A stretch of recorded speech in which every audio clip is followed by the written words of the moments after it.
the quiet hush of dawn, when the air still clung to the cool breath of night and the dew painted each pine needle like glass, a lone samurai would often find himself already far from his village. His straw sandals softened by the road, his armor gently clinking with each motion. But before any clash of blades or whispered strategy among the trees, there was always the question of food. What did he eat, exactly, when his days were full of marches, scouting missions, and the occasional duel under the cedar boughs? The truth, as is so often the case with history, is both remarkably ordinary and oddly charming. Imagine for a moment this armored figure, fierce and disciplined, but pausing beneath a shrine gate to unwrap a small cloth bundle containing a handful of onigiri rice balls pressed firm, sometimes with salted plum or dried bonito hidden within. These simple snacks weren't just tasty, they were strategic. Salt preserved the food, sticky rice gave long-lasting energy, and the small shape fit neatly into the folds of a travel pouch or even tucked inside the breastplate. Long before the modern Japanese bento lunchbox became a work of edible art, these early field meals were assembled with both care and calculation. Many samurai on patrol would carry these rations in tiered wooden boxes, lacquered to resist the damp, and bound with twine. The portions were frugal, but satisfying, and typically involved dried foods that could withstand the heat and dampness of Japan's seasons. Alongside the rice balls, there might be thin slices of dried fish, known as himeno, salted to the point of near indestructibility, and chewed slowly, sometimes with the aid of water or a slosh of green tea. Speaking of tea, the ceremonial beverage was far more than a social lubricant in the samurai world. It was sustenance, meditation, and mental preparation rolled into one. On longer patrols, samurai might carry powdered matcha or sencha in tightly sealed tins, using small, portable kettles when possible to brew a bitter cup by moonlight. The ritual of preparing tea in silence served to center the mind, but it also served a practical purpose. The caffeine offered clarity and mild stimulation, without overexertion, while the warm liquid helped soften hard jerky or dissolve dried rice flakes into a manageable porridge. Sometimes, if the patrol was extended or the road led far into the mountains, root vegetables such as burdock or sweet potato would be brought along, roasted ahead of time and wrapped in layers of leaf and cloth. These would be eaten cold, their earthy sweetness a welcome contrast to the brine and salt of other rations. Wild foraging also played a small role. Samurai trained in survival skills might recognize edible mushrooms, spring shoots, or nuts depending on the region, although the danger of poisonous lookalikes made this a cautious affair. Another staple of the samurai snacking tradition was yumiboshi, the aggressively sour pickled plum that both preserved well and doubled as a mild digestive aid. Packed into the center of a rice ball, or carried whole, it was believed to revive strength and deter fatigue, perhaps less through its actual nutritional properties than by the sheer jolt to the taste buds. These plums, wrinkled and ruby, had been soaked in salt and sun-dried until they practically hummed with pungency. For many samurai, the tang of yumiboshi was the closest thing to a wake-up slap when nodding off during a midnight post.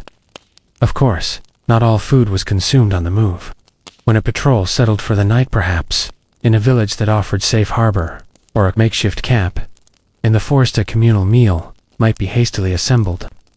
This could involve boiling water over small fires, cooking simple stews of radish, tofu, and dried fish, or soaking dried kelp kombu in warm water to create a broth. These hot meals were deeply appreciated, not least because warm food boosted morale and brought a sense of home, however fleeting. Meals were shared with restraint, and often in silence, with unspoken codes governing how much each warrior could take and who would be served first.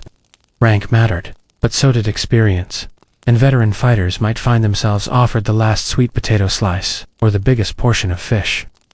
Occasionally, if the patrol included a noble or high-ranking retainer, a small servant might accompany the group, tasked solely with carrying foodstuffs and preparing meals in the cramped conditions of the road.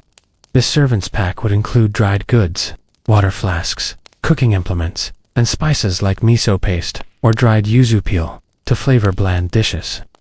There are even records of samurai boiling miso into a soup as a form of comfort food, a deep, savory broth that could revive a tired spirit after a long, rain-soaked march.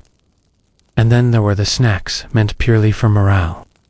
Those rare and delightful indulgences carried only when space and circumstance allowed.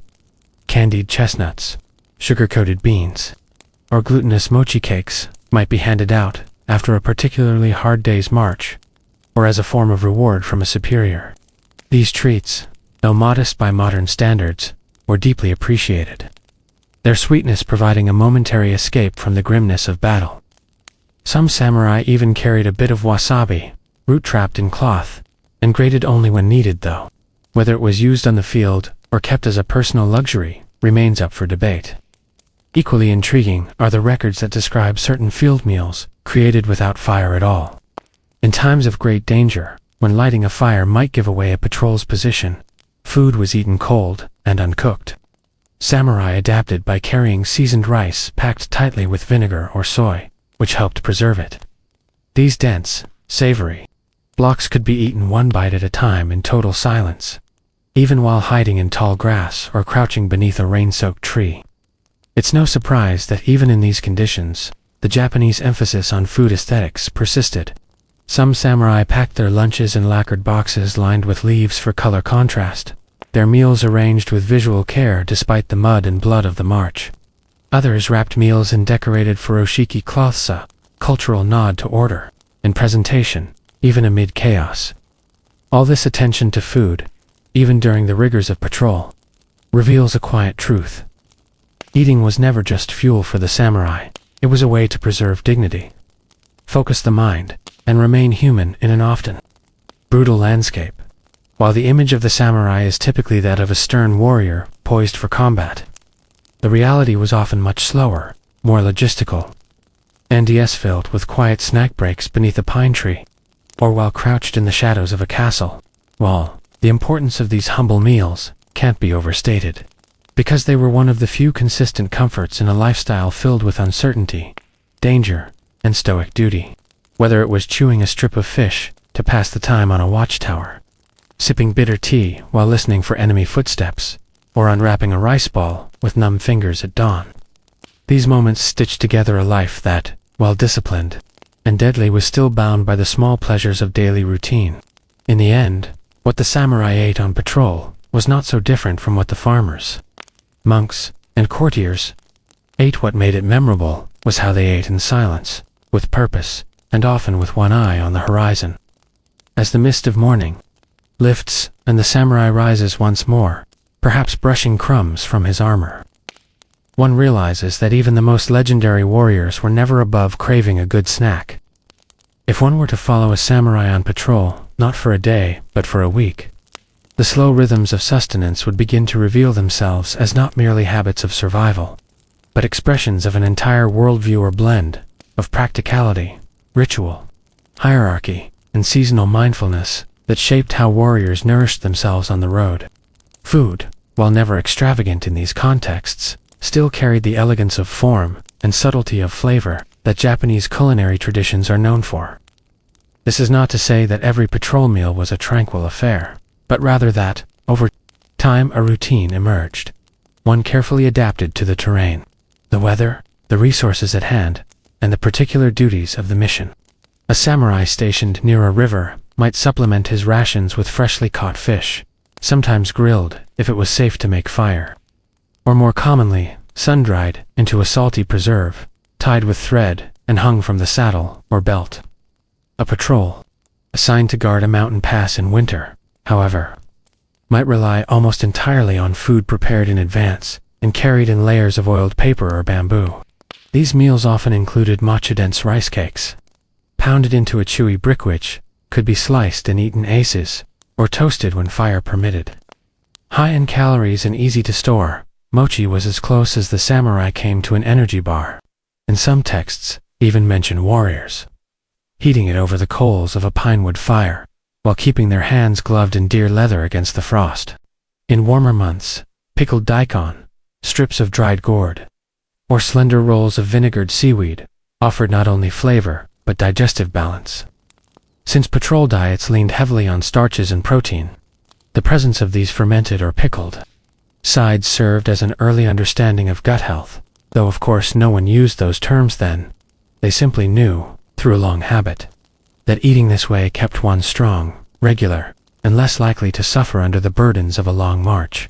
Occasionally, patrols passed through friendly territories where they might receive offerings from local villagers, perhaps a handful of steamed millet wrapped in leaves, or a bowl of barley soup thick with scallions and miso. Such gifts were often accepted with a silent bow, the contents shared discreetly among the group, and the bowl, or wrapping, returned with a token of thanks, such as a length of cord, a nail, or a polished pebble. In this exchange, we glimpse the quiet diplomacy that food enabled, a reminder that even in militarized settings, relationships were nurtured one bite at a time. Yet food also reinforced hierarchy.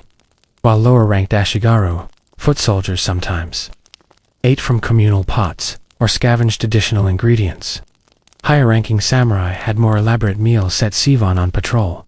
These might include lacquerware bowls nested inside each other, small ceramic flasks for sake, and intricately folded chopsticks carved from cedar. Meals were taken in near silence, the calm only broken by the occasional wind chime clatter of a dropped utensil, or the hushed shuffle of someone kneeling. Even in the wild, discipline extended to dining. Warriors often ate while seated in seiza, the formal kneeling posture, backs straight, shoulders level, whether on a mossy slope or beneath the overhang of a shrine.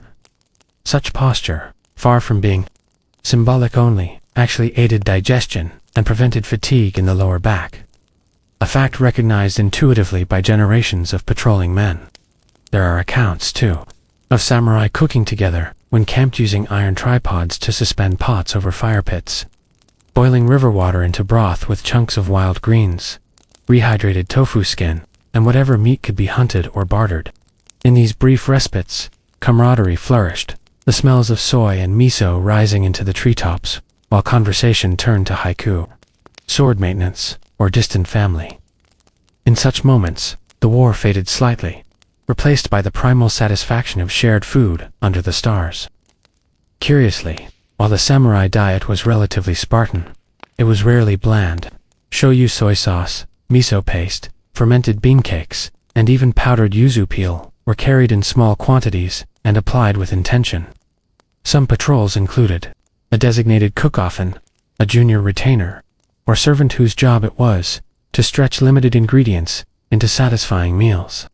They learned how to soften dried seaweed into broth, to mash soybeans into a paste for spreading over steamed rice, or to crush sesame seeds into a nutty flavoring for bitter greens. Their knowledge often came not from formal training, but from watching their mothers or village elders back home, a culinary thread stretched from hearth to hillside. There's also evidence that some samurai viewed food as a moral compass. Zen Buddhism's influence on the warrior class meant that restraint in eating was seen as a virtue. Gluttony was frowned upon, indulgence discouraged. Instead, one ate to support the body and calm the mind. Meals were a pause between actions, not a source of distraction or luxury. In fact, diaries and letters from this era mentioned samurai who boasted of surviving on a single rice ball a day while on duty, not to prove toughness alone, but to demonstrate control. Hunger, to them, was not something to flee from, but to manage, like fear or cold. Still, hunger did creep in, especially during prolonged campaigns, or when patrols stretched for weeks with little resupply. During such times, emergency rations were employed, pressed barley bricks, dried sweet potato chips, or small cakes made from millet flour and honey, their sweetness a rare luxury. These were rationed with care, often saved for when energy flagged, morale dipped, or injuries needed tending. In more desperate moments, food took on a kind of poetry shared among men who might not live to see another sunrise. Chewed in silence while moonlight silvered the edges of their armor. A particularly touching tale survives of a group of samurai caught in a torrential downpour, forced to huddle in a hollow beneath an old tree. Cold and soaked, they lit no fire for fear of enemy detection, and instead passed around a bundle of roasted chestnuts someone had carried from home. One by one, each warrior took a single nut, warming it in his hand before eating. No words were exchanged, but the act itself carried the weight of kinship, of shared fate. Such moments make clear that food on patrol was never just about calories. It was about memory, meaning, and momentary peace. Some warriors even composed short verses about these meals, scribbled onto scraps of paper, or memorized and shared later around the hearth. One popular form was the senrir, a humorous cousin of the haiku which allowed samurai to joke gently about their hardships. Pickled plum too strong. My mouth puckers like my fate. Still, I chew it slow. Others took a more serious tone, writing of rice cracked like glass from frost, of broth that reminded them of their mother's kitchen, of roasted fish eaten with numb fingers in the company of ghosts. These poetic fragments remind us that even hardened warriors longed for softness, for warmth, for the quiet civility of a well-made meal. And in the end, what could be more human? Though separated from us by centuries and code. The samurai on patrol thought often about food not just as fuel, but as a tether to life beyond duty, a moment of peace in the fog of discipline. As we follow them down the wooded paths, along the riverbanks, and through narrow village streets, it becomes clear that their meals, humble as they were, offered grounding in a world of honor, steel, and silence. Whether sipping bitter tea before dawn, nibbling on a dried gourd while watching smoke rise from a distant village, or breaking mochi beside a sleeping comrade, these snacking warriors practiced a kind of edible mindfulness, an art of nourishment, shaped by centuries of tradition and tempered by the daily brush of mortality.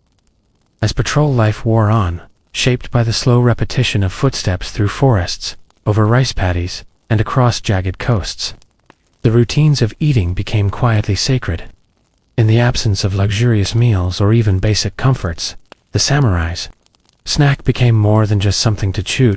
Was a reminder that even in a world of blade and silence, the body still called for softness, salt, and warmth. And yet, nothing in the samurai worldview was ever truly mundane. Every gesture was steeped in philosophy, every habit a reflection of inner training. This extended even to the art of food preparation and consumption while on the move.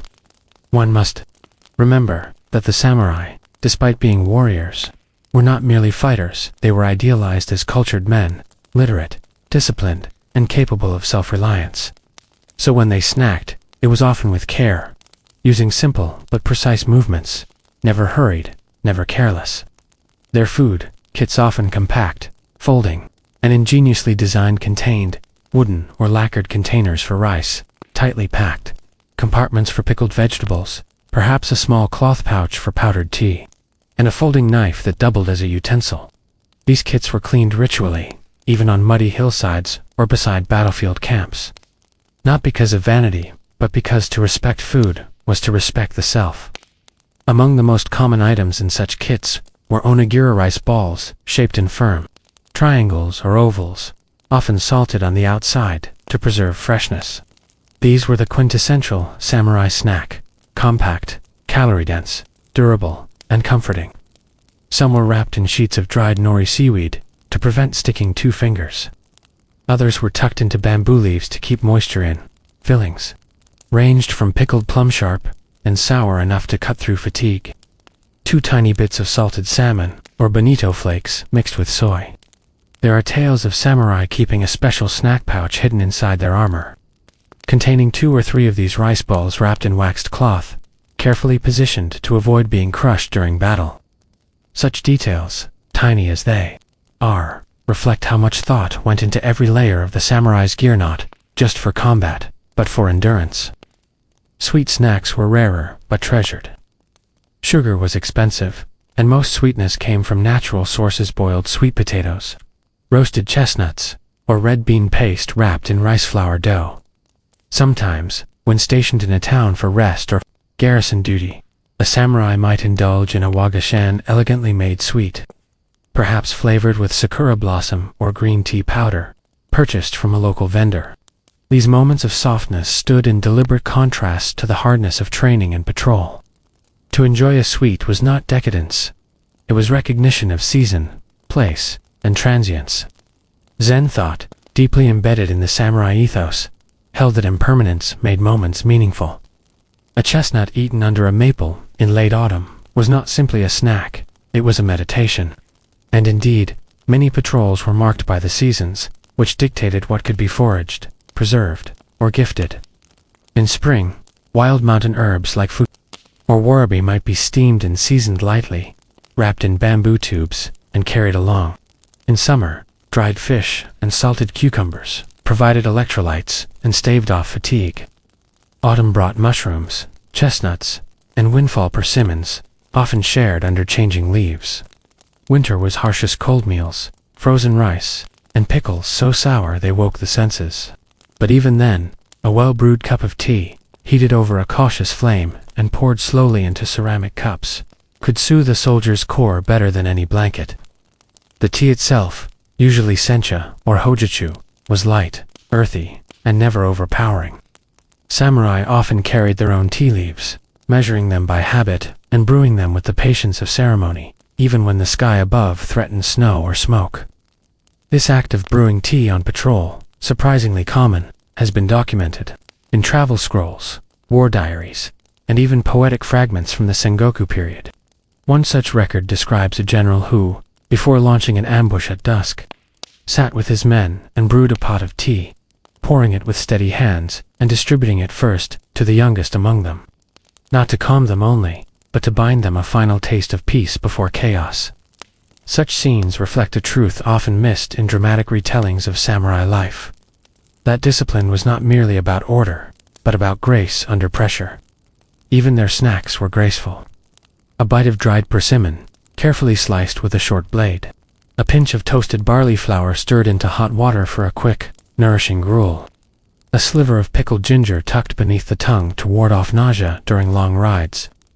These were habits that said, "I am still human, even in the face of steel." The organization of food supplies for patrols was also a logistical art. Clans employed quartermasters whose job it was to calculate exactly how much rice, miso, dried daikon, and preserved protein would be needed per man per day, multiplied by terrain difficulty and weather conditions. Pack horses carried tightly sealed barrels of miso paste, sacks of dried beans, and clay jars of pickles or soy concentrate. Soldiers were trained not only in weaponry but in ration management, how to make a single scoop of rice stretch across 3 meals, how to barter surplus pickles for fresh eggs in a village, or how to identify edible mountain herbs in emergencies. Manuals existed detailing which plants could be safely foraged in each province, guides that blended botany with military intelligence. These scrolls often included sketches of leaves and roots, notes on flavor, and cautions about look-alike species that could induce sleep, hallucinations, or worse. Thus, food knowledge was survival knowledge.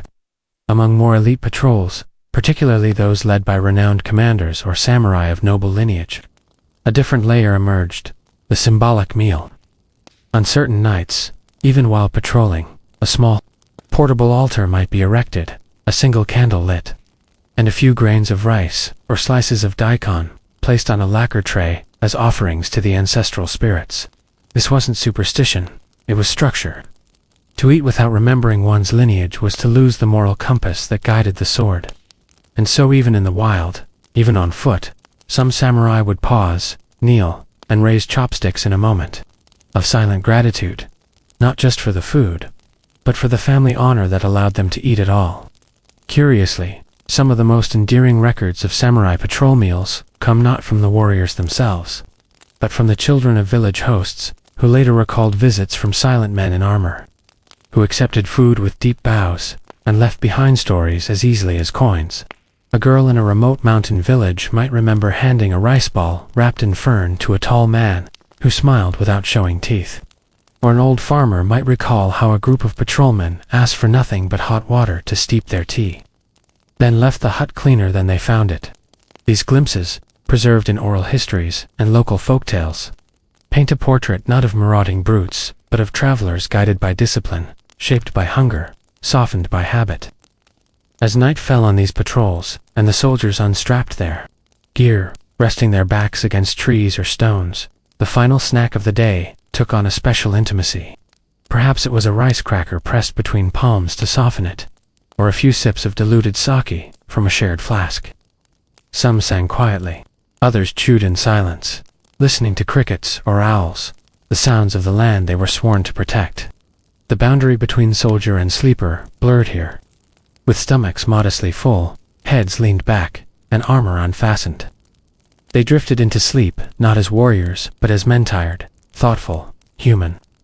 Their dreams, if they came, were flavored with the last thing they tasted: a bit of salted plum, a hint of green tea, the warmth of rice that reminded them of home, in that final, fading moment before slumber. Even the hardest samurai remembered that they too were made of flesh, of breath, and of quiet hunger. Beyond the practical need to sustain energy on long patrols, the samurai's relationship with food was part of a broader philosophy that merged nourishment with identity, duty, and even aesthetics. Every meal, no matter how humble, reflected a deep cultural emphasis on seasonality, balance, and restraint. To the outsider, the snacks carried by patrolling samurai might appear meager, just rice, a few pickles, maybe dried fish or a root. But within the framework of Bushido, the samurai code, even the simplest bite was laden with significance. A well-balanced snack mirrored the ideal samurai: compact, composed, and enduring. It is said that when Tokugawa Ieyasu, the first shogun of the Tokugawa shogunate, led his men during the final campaigns that unified Japan, he personally supervised food logistics, ensuring that each patrol unit received appropriate rations, not just in quantity, but in moral tone. Overindulgence was discouraged, but so too was starvation. The goal was alertness, calm digestion, and bodily steadiness. Thus, snacks became quiet companions of discipline. Some units, especially those who operated in the mountainous regions of Kasach or the remote provinces of the Tohoku region, developed localized patrol foods that reflected regional crops and storage techniques. In the north, smoked burdock root and mountain yam were commonly packed. These fibrous vegetables were sliced thin, dried slowly over embers, and chewed like jerky to stave off hunger. In the more temperate and coastal zones, strips of dried squid or octopus were favored for their umami and resilience. These chewy delicacies, though tough, released flavor slowly and encouraged patience. The act of chewing itself slow, methodical became meditative, a sensory anchor for the soldier lost in thought or solitude.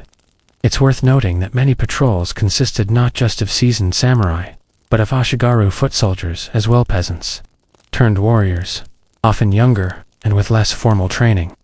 Their food habits were simpler still, but not devoid of care. A popular staple among them was hoshi, or dried cooked rice. This rice had been fully prepared, then sun-dried, until it hardened into pale, crunchy grains.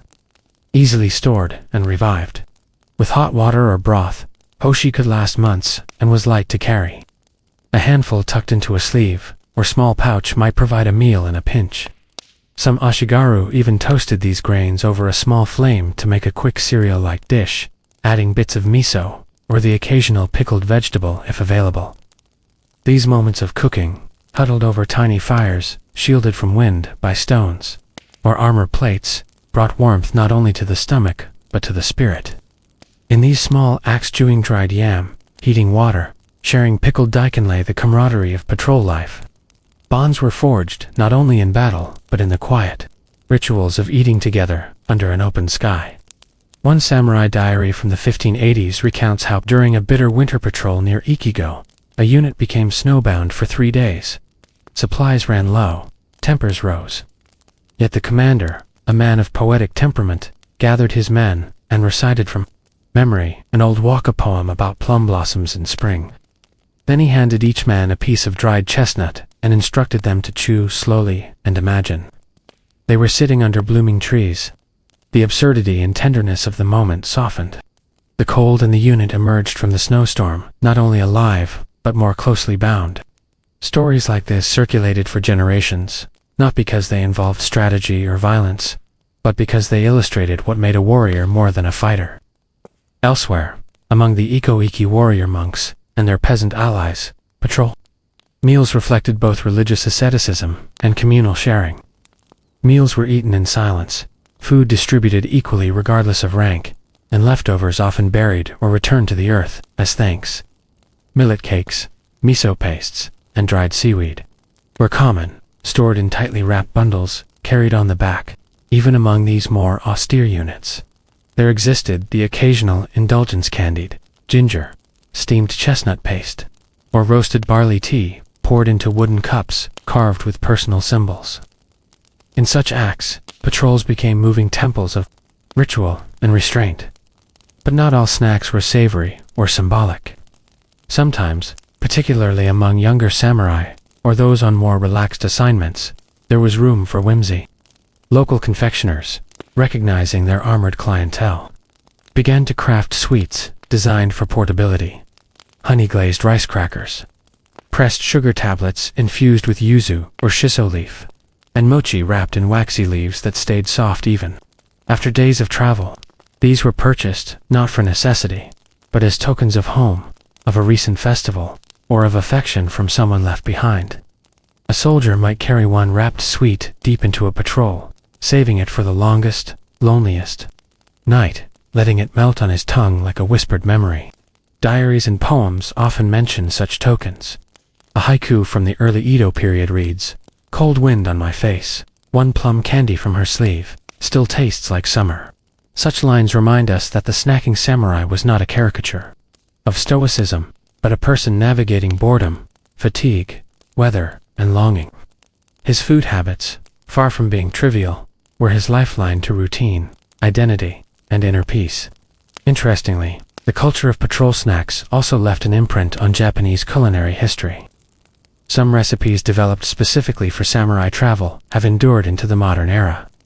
Yumiboshi, the wrinkled sour pickled plum, was used not only as a rice ball filling, but also as a digestive aid and antiseptic. Today, it's still a common lunchbox staple. A nod to those who once carried its power on their backs across entire provinces.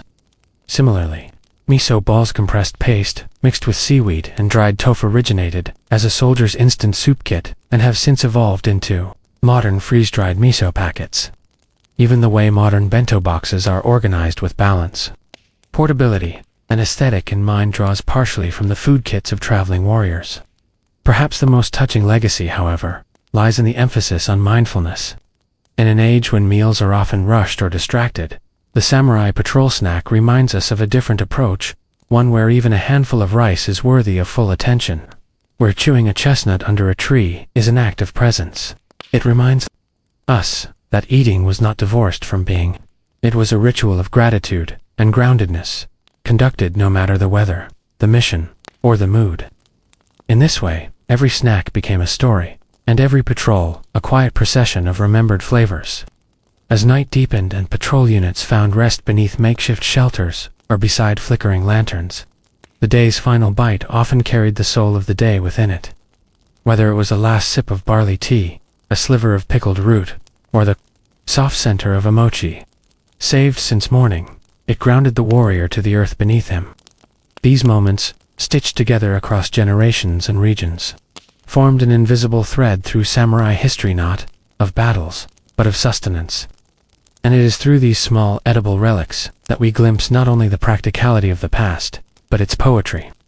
As patrol life wove through seasons and provinces, another subtle but fascinating evolution occurred in the relationship between the samurai and their food.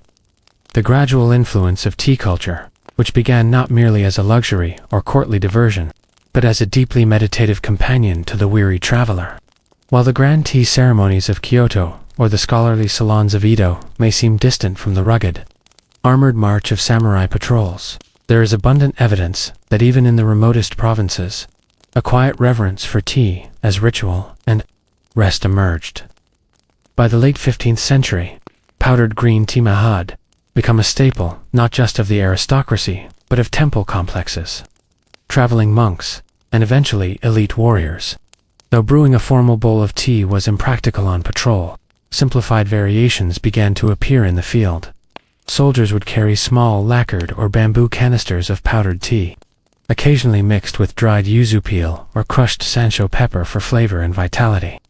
These were not used daily, but saved for significant pauses, after a long march, before a dangerous engagement, or during moments of reflection near a riverbank or shrine. A soldier might heat water using coals carried in a travel brazier, whisk the powder with a makeshift twig brush, and sip slowly, eyes closed, body still, steam rising in the dawn fog. It was not just refreshment, but a kind of anchoring in silence. This blend of Zen calm and bodily awakening made tea uniquely suited to the samurai's worldview. And as the generations passed, these impromptu tea moments became almost sacred. Some even carried small charms or carvings inside their tea. Tins tokens of family, inscriptions of poems, or protective symbols from mountain temples. One famous war diary from a minor retainer of the Date clan describes a 3-day patrol through snow-choked pine forests, during which the leader insisted on pausing each morning for a 5-minute tea ritual. Our boots froze to the stones, the writer recalled, but his hands, cradling the cup, never trembled. This calmness under pressure became part of the lore, passed on not as military genius but as proof of inner stillness. It wasn't only tea that transformed the landscape of patrol snacking, however.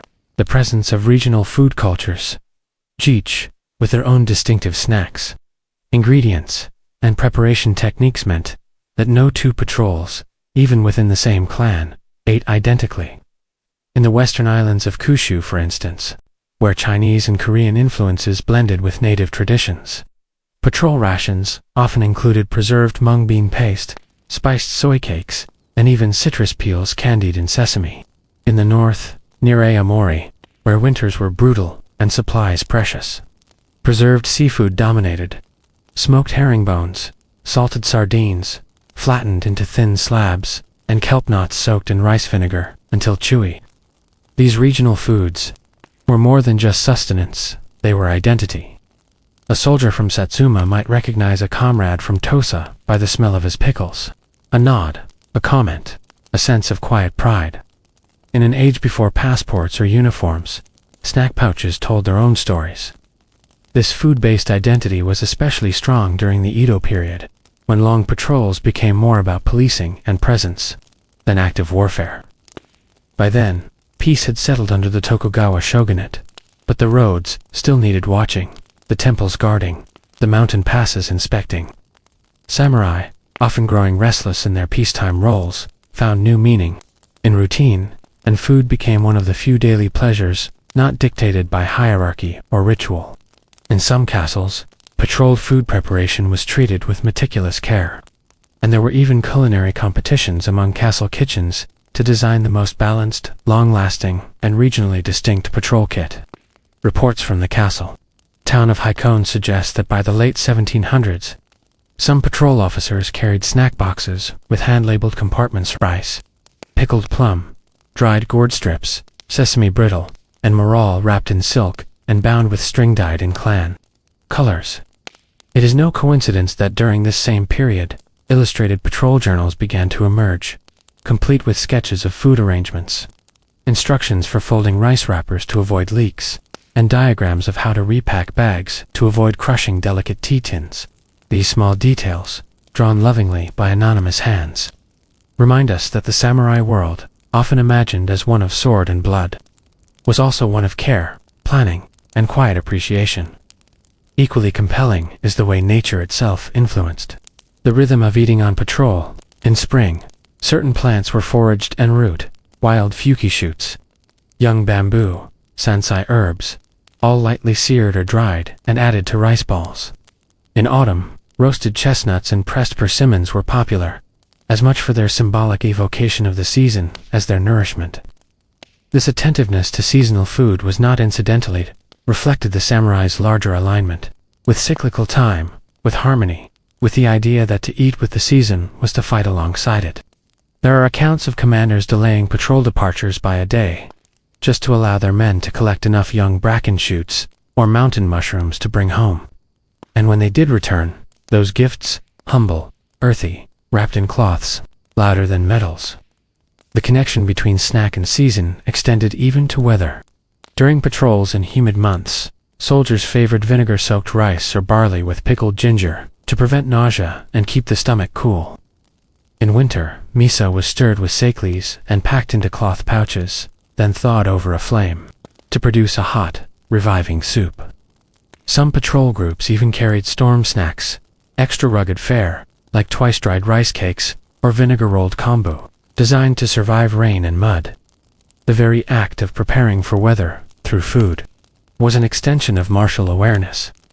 knowing your terrain, your limits, your tools. While there is no direct equivalent in modern times, perhaps the closest comparison would be mountaineers who pack high-calorie, high-endurance rations designed for both fuel and morale, or long-distance travelers who stash comfort foods from home to fight loneliness abroad. The samurai patrol snack, in its own way, was both a source of calories and a thread of memory. One tale from the saga domain tells of an elderly samurai who, when retired, began to hand-make the snacks he once carried, grinding soybeans into paste, drying them under the sun, wrapping them in bark, as he once had in his youth. He gave them to neighborhood boys, calling them marching medicine. The name stuck, and for a while in that town, children referred to all snacks as medicine, a charming confusion of nutrition and nostalgia. Such moments remind us that these patrol snacks were never merely about hunger, they were about continuity, lineage, and care passed hand to hand. The very smell of vinegar, rice, or toasted millet could conjure 1,000 memories. The snack, like the sword, was not just a tool, it was a companion. And unlike the sword, it always gave something back. Even today, when Japanese hikers pause at rest stations to unwrap a simple onigiri, or when festivalgoers nibble sesame crackers shaped like autumn leaves, they are participating, whether they know it or not, a centuries-old tradition of edible mindfulness. The samurai may have vanished, but their quiet rituals, their seasonal tastes, and their humble food wisdom continue. Nestled gently in the folds of daily life, like a chestnut tucked in a sleeve, waiting for the right moment to be remembered. Asterisk. Among the many overlooked yet vital details of samurai patrol life was the delicate art of how and where food was stored. An entire culture of pouches, boxers, wrappings, and containers that served as both practical tools and quiet expressions of aesthetic principle. Unlike modern military rations, sealed in plastic or metal, the samurai carried their food wrapped in a diverse array of biodegradable, often beautiful materials. Layers of waxed paper made from mulberry bark, cloth squares called furoshiki printed with clan emblems or seasonal motifs, thin cedar sheets tied with rice, straw twine, and even hollowed-out bamboo segments sealed with beeswax or pine resin. Every material had its use, selected for its ability to preserve a certain kind of food, and its compatibility with the environment. Dried rice balls were often wrapped in persimmon leaves, whose natural tannins provided antibacterial properties, while small portions of pickled plums or salted fish might be nestled in folded lotus leaves, their fragrance subtly infusing the food with a hint of earthiness. And this wasn't just a matter of utility. There was a quiet reverence for the container itself. It was not uncommon for warriors to use the same cloth wrap for years, carefully rinsed and dried after each use, the softening fabric absorbing not only stains and scents, but memories of patrols endured, landscapes crossed, moments of peace under the open sky. Some even embroidered tiny poems or personal crests into their furoshiki, making them as much talisman as tool. Beyond the wrappings, the design of food-carrying containers reflected a deeply ingrained sense of order. Multi-tiered bentonite boxers made from cypress or lacquered wood were sometimes used by higher-ranking samurai on longer journeys, with compartments for rice, pickles, and side dishes arranged to balance nutrition and ease of access. These were tied securely with braided cords and slung over the shoulder or packed into saddlebags, cushioned by straw or cloth to avoid rattling, both for silence and preservation. For lower-ranking foot soldiers, simpler methods prevailed. Rolled straw mats, enclosing rice bundles, pouches stitched from spare silk scraps, or hand-woven baskets carried on the back with leather straps. In every case, the act of preparing, wrapping, and storing one's food became a miniature ritual, something done with care before departing, as familiar and grounding as lacing one's armor or checking the sword. In a world of uncertain terrain and unpredictable weather, the reassurance of a well-packed snack was no small thing. But what made these portable meals truly interesting was the way they intersected with non-food items in the samurai's pack. A soldier might keep a pinch of dried ginger root tied beside his food pouch, not for seasoning but for stomach aches or chills. A twig of bitter mugwort might be nestled among rice balls, as both a garnish and a remedy for fatigue. It was common to carry a mix of small medicinal snacks called kusarigashi, which blurred the line between nourishment and remedy. These might include sugar-coated dried plums to soothe dry throats, pressed lozenges made of licorice and cinnamon bark for digestion, or tiny wafers made of roasted soybean flour and honey for energy during long marches. In this way, the snack pouch doubled as a traveling apothecary, each item serving multiple roles. This fusion of food and function extended into beliefs. Certain snacks were thought to provide not just physical strength, but spiritual protection. A small cube of dried mochi, for instance, might be blessed by a temple monk before a patrol and carried untouched as a charm against misfortune.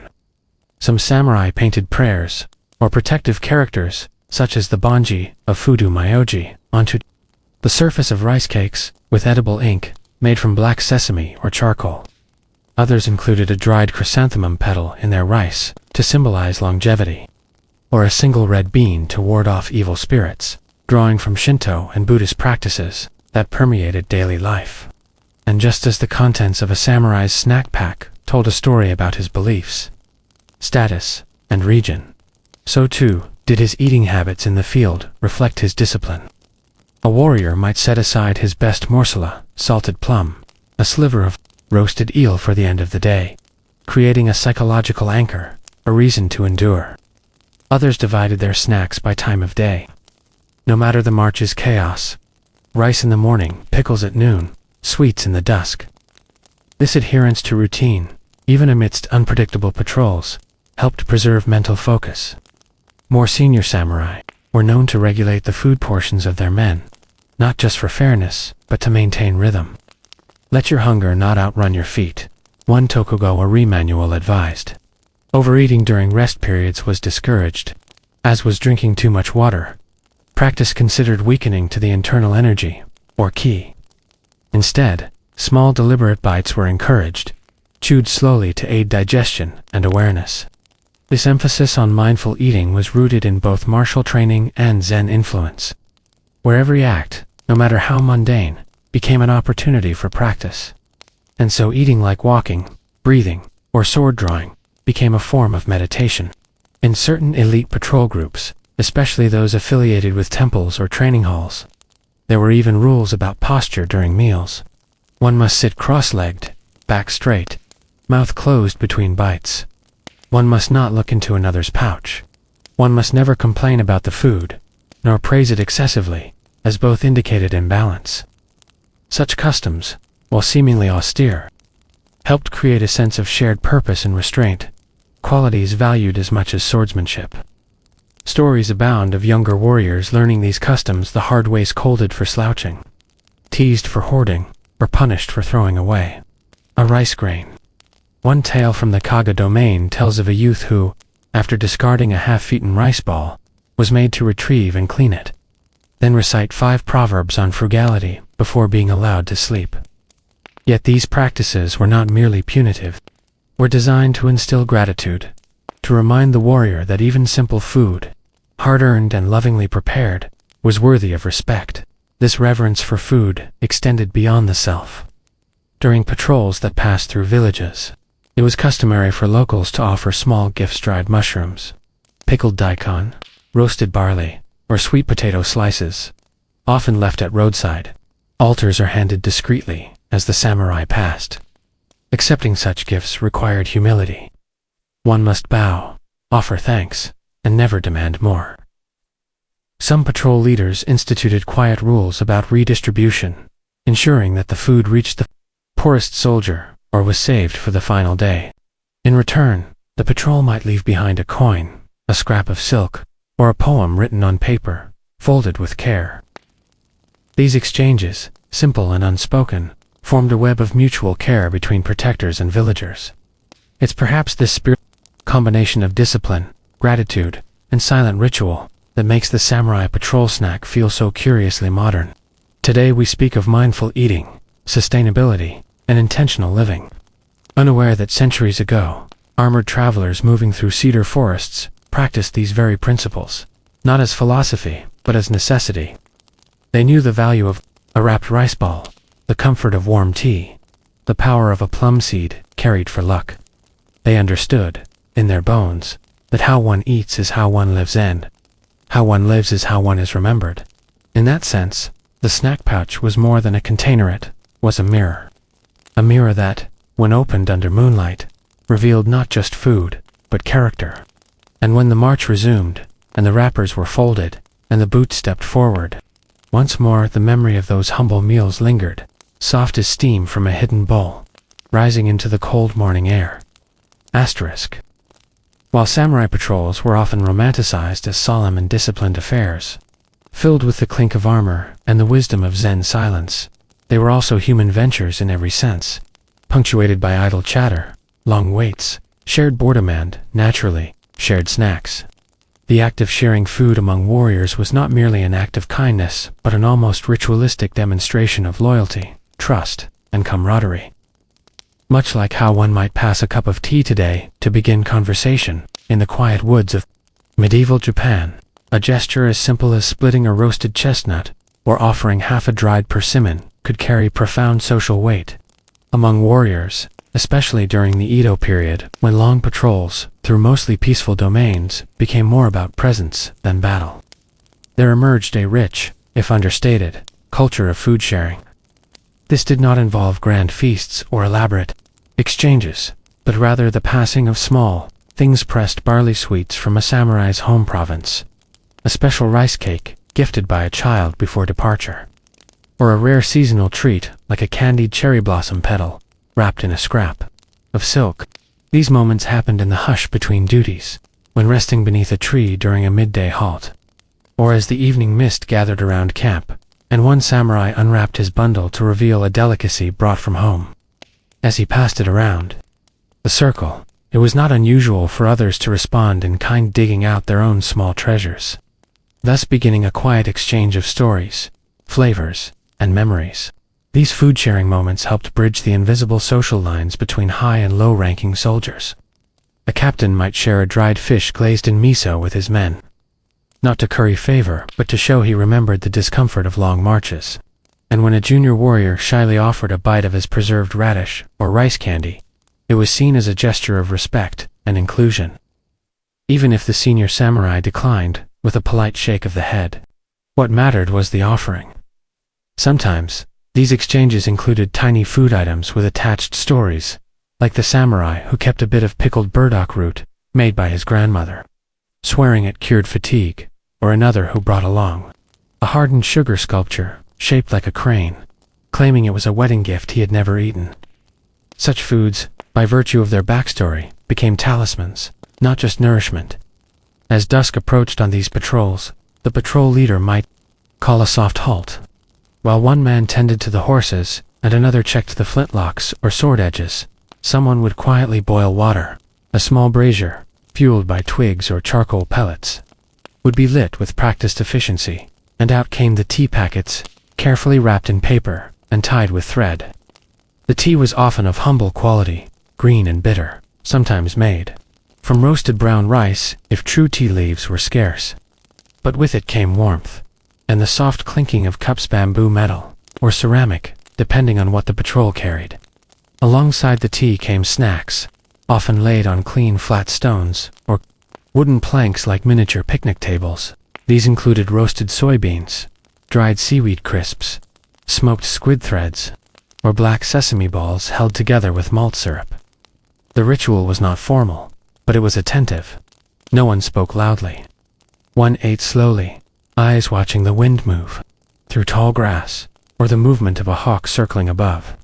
The act of eating as a group, with no commands shouted and no swords drawn, was as close to peace as the samurai might feel on a patrol. In that soft moment, the food became more than food. It became presence. It grounded them. Of course, there were regional variations. A patrol operating in the snowy north might rely on smoked foods and root vegetables hearty and filling, while those in the temperate south carried sun-dried mango slices, dried sweetfish, or yuzu-flavored rice crackers. Coastal samurai favored dried sardines and kelp. Inland warriors roasted chestnuts, or carried mochi seasoned with local herbs. Each province had its own culinary fingerprint, and a patrol group often became a melting pot of these tastes. This made snack exchanges even more layered. One could sample the geography of Japan, through a series of small bites passed hand to hand in a mossy forest clearing. For those who had spent their entire lives in one domain, the chance to taste a sesame wafer from Satsuma or a salted plum from Mito was as exotic as tasting foreign cuisine. There were even patrol traditions that involved ceremonial first bites during special festivals. If a patrol coincided with the spring festival of Hinamatsuri or the autumn moon viewing, samurai would carry with them symbolic food spink and white rice cakes, chestnut rice balls, or moon-shaped sweets prepared in advance. Eating these during patrols wasn't just about morale. It connected the warriors to home, to season, to the unchanging rhythms of life that persisted even as they marched through unfamiliar lands. On rare occasions, the patrol would come across a roadside tea house or a humble farmer's hut. Hospitality was a delicate matter. To impose upon locals was frowned upon unless absolutely necessary. But sometimes, an old woman would offer pickled ginger slices or warm barley tea to the passing men. In those instances, the samurai would respond with great formality, accepting the gift with low bows, placing coins or tokens in return, and remembering the gesture long after. It was not unusual for a samurai, years later, to recall a particular village or flavor as a bright spot in an otherwise uneventful patrol. One 17th century diary, for example, tells of a warrior who spent the rest of his life trying to recreate the flavor of a certain mushroom broth he'd been offered during a foggy patrol through the Omi province. He never succeeded, but he remembered. The memory became a story, the story a kind of flavor in itself. And flavors, especially those linked to emotion, were never forgotten. There were humorous moments too, usually born from failed food experiments. Some ambitious samurai tried fermenting their own patrol snacks: dried radish strips stuffed with miso, pickled bamboo, rolled with fish paste, but poorly sealed containers led to explosive smells or unexpected textures. One widely circulated patrol anecdote involves a soldier whose attempt to preserve squid jerky in sake turned his food pouch into a fermented bomb, drawing flies for days and ruining the scent of the camp. He was nicknamed Squid Ghost for the rest of the season. These stories became part of the patrol folklore, told and retold around small fires. They humanized the samurai experience, reminding all that beneath the stoic faces and polished swords were men with cravings, mistakes, and a deep longing for the comforts of home. As darkness fell and the last crumbs of dried rice were shaken from their wrappers, the patrol would grow quiet. The pouches were folded, the teacups rinsed, and each man would check his sword, his sandals, his direction. But his belly, even if not full, would be warmed by familiarity. The sweet sting of pickled plum, the chew of seaweed, the crisp of roasted grain. These flavors carried more than calories. They carried continuity. In a world ruled by duty, hierarchy, and changeable weather, the evening snack was a rare moment of choice, of calm, and of shared memory. The path ahead remained uncertain, but the taste of sesame, plum, or barley would linger, anchoring them, gently, to who they were. While most imagine samurai life as a blend of relentless martial training and dramatic battlefield encounters, there was a quieter but equally vital world that sustained these warriors in the long, uneventful stretches between conflicts. That world often centered around the practicalities of food preservation. A samurai on patrol could not rely on foraging or impromptu cooking alone. Patrols were planned to the hour, routes drawn with rigid accuracy, and provisions had to endure the punishing rhythm of travel without spoiling or attracting pests. That meant dried, pickled, fermented, or smoked foods took priority over anything fresh. Long before refrigeration or modern packaging, the ingenuity of samurai households, especially the women and older relatives who prepared their send-off bundles, led to a range of clever preservation methods. One of the most common staples was hojicha, dried rice, a kind of roasted brown rice tea mix that served both as a drink base and a light snack. The roasting imparted a smoky aroma, and when mixed with hot water, it could function as a nourishing broth, particularly when salt or miso powder had been added to the tea packet. This innovation allowed samurai to carry lightweight pouches of nourishment that could double as hydration. Similarly, umeboshi, or salted pickled plums, were the Swiss Army knife of the samurai snack world. Not only did they resist spoilage, but their extreme saltiness made them ideal for preserving rice by placing one plum in the center of a rice ball. The entire food item could be kept longer, the acid and salt warding off mold. Their sharp flavor also helped wake up drowsy patrol members, often acting like a natural stimulant. More than one samurai diary jokes about a tired foot soldier jolting upright after accidentally biting into an overaged umeboshi. Alongside the plums came various forms of fermented pickles, or sukimono. These could be made from daikon, radish, cucumber, eggplant, or burdock root. Packed in rice bran, miso, or even sake leaves, they were often carried in tightly sealed wooden containers. Some men preferred sweet pickles, while others leaned toward sour or spicy variants, often depending on their home province's style. For instance, samurai from the north often preferred stronger flavors due to the colder climate dulling taste sensitivity. These pickles were more than flavor enhancers. They helped with digestion and provided vital nutrients during long rides or hikes. Then there was the fascinating world of hardened rice cakes, known as katayaki senbei. These were not the crispy, brittle rice crackers modern snackers might imagine, but truly jaw-disting discs that had to be gnawed or soaked to be made edible. Some were so hard they doubled as improvised armor patches, or, in humorous records, temporary shoe insoles. These cakes were flavored with soy sauce, sesame, or shiso leaves, and though plain, their durability meant they could survive months of travel. Some patrol leaders even used them as a kind of currency trading, a handful to local guides, or exchanging them as gifts at checkpoints. Of equal utility was katsuobushi, or shaved dried bonito flakes, which when tightly packed could survive moisture and heat. While often used at home to make soup stock, on patrol they were eaten directly, sometimes mixed with dried greens or powdered soy. Their intense umami flavor made them an energizing bite, and a small handful could stretch a pot of boiling water into a warm, smoky broth. Likewise, kombu strips, or dried kelp, were both snack and seasoning chewed raw like jerky, or steeped in water to make a mineral-rich tea. One 18th century field guide for samurai trainees advised that a single strip of kombu, chewed slowly, clears the mind and softens fear. Whether this was nutritional advice or simply folklore remains unclear, but the ritual endured. Less common but highly prized was yoken, a firm block made from red bean paste, agar, and sugar. Yoken was a sweet, luxury-dense, calorific, and difficult to make, but its long shelf life made it an ideal treat for birthdays, significant anniversaries, or as a morale booster after rough travel. A senior samurai might slice a block and share it with his men after days of rain, or when the group had completed a difficult leg of the patrol. The texture, a smooth and gelatinous bite, stood out against the dry, chewy, or sour profile of most field snacks, and made it a moment of indulgence. Another rare field delight was candied chrysanthemum petals, dried and dusted with sugar, carried in small pouches as a fragrant and unusual nibble. These were more common among samurai of poetic or artistic leanings, who often also carried haiku journals or ink brushes. In fact, many accounts link snack habits with personality traits. Stoic, minimal samurai might carry only salted rice, balls, and dried sardines, while a more literary type packed sugared chestnuts and folded paper charms. In this sense, food on patrol became an extension of self-expression.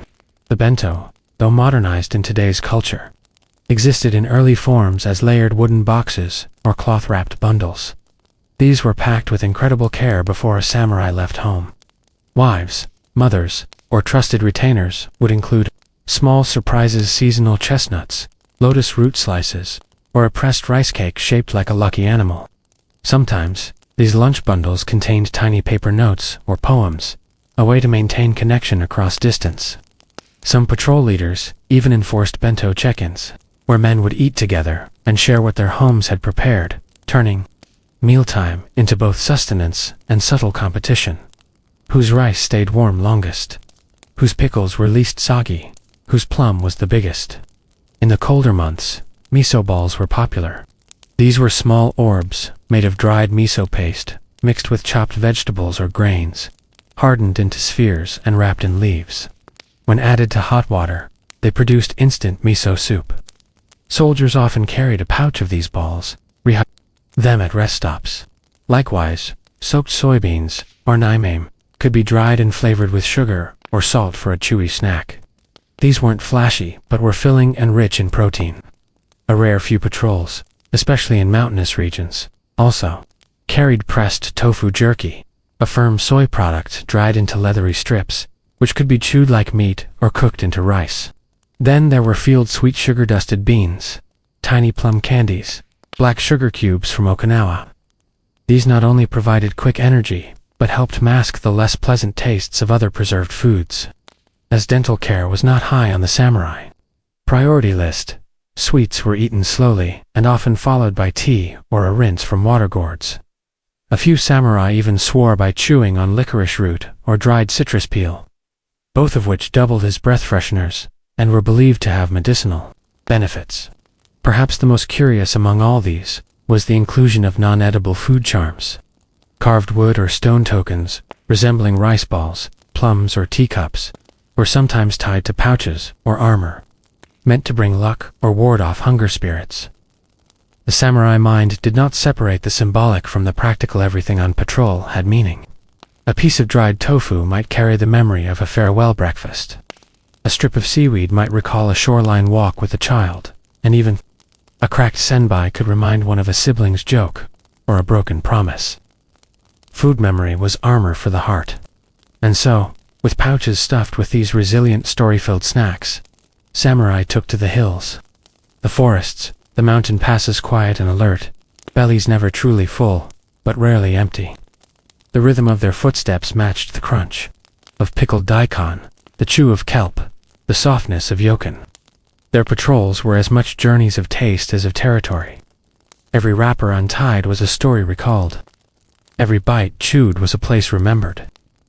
As samurai patrols stretched across varied landscapes from the misty highlands of Kyushu to the muddy rice paths of Kanseon, another quiet ritual took root among traveling warriors: the shared meal break, which was not just an act of refueling, but a moment of camaraderie, rank etiquette, and subtle storytelling.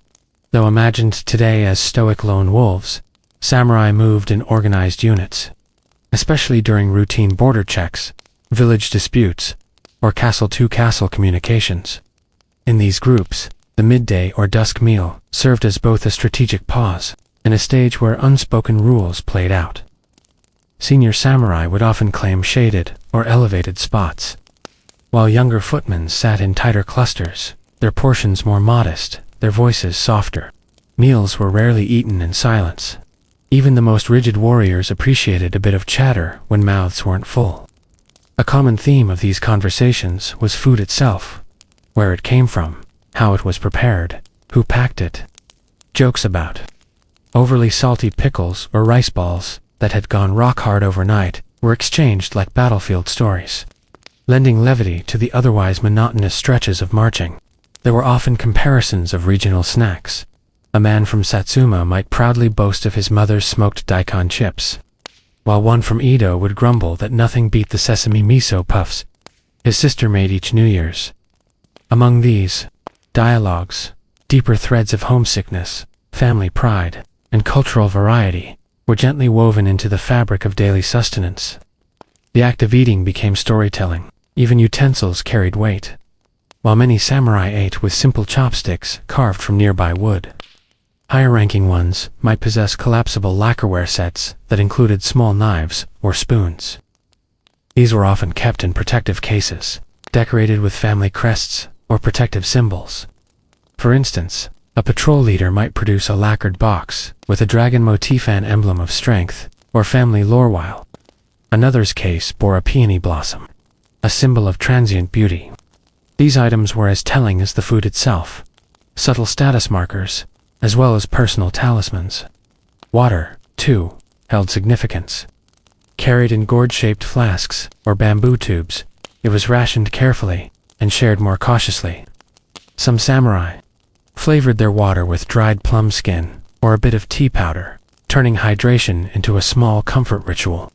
In certain patrols, it was custom to pour a small sip onto the earth before drinking, a quiet nod to the spirits or the ancestors. or simply to those who might have died on that same path in previous years. This small libation, done with little fanfare, tied the living to a long thread of unseen warriors who had once paused in that very clearing. Then there were the snack games and formal traditions, half serious, half silly, that turned ration time into a contest. One popular game was who brought the stinkiest snack. A challenge to see whose fermented bean paste or pickled radish made everyone recoil the fastest. The winner, if he could be called that, usually earned the dubious honor of eating away from the group for the rest of the day. Another was the silent crunch, in which samurai competed to eat the loudest snack, usually a dried rice cake or brittle dried fish, without making a sound. It was less about winning and more about laughter, especially when a stern-faced officer inevitably failed and triggered a burst of restrained giggles from younger troops. Occasionally, small bets were made on whose snack would attract a curious bird or passing monkey first, turning rest stops into low-stakes animal-watching posts. Amid all this, it's worth noting that not all patrols were well supplied. During lean years, or when assignments extended beyond expectation, rations thinned dramatically.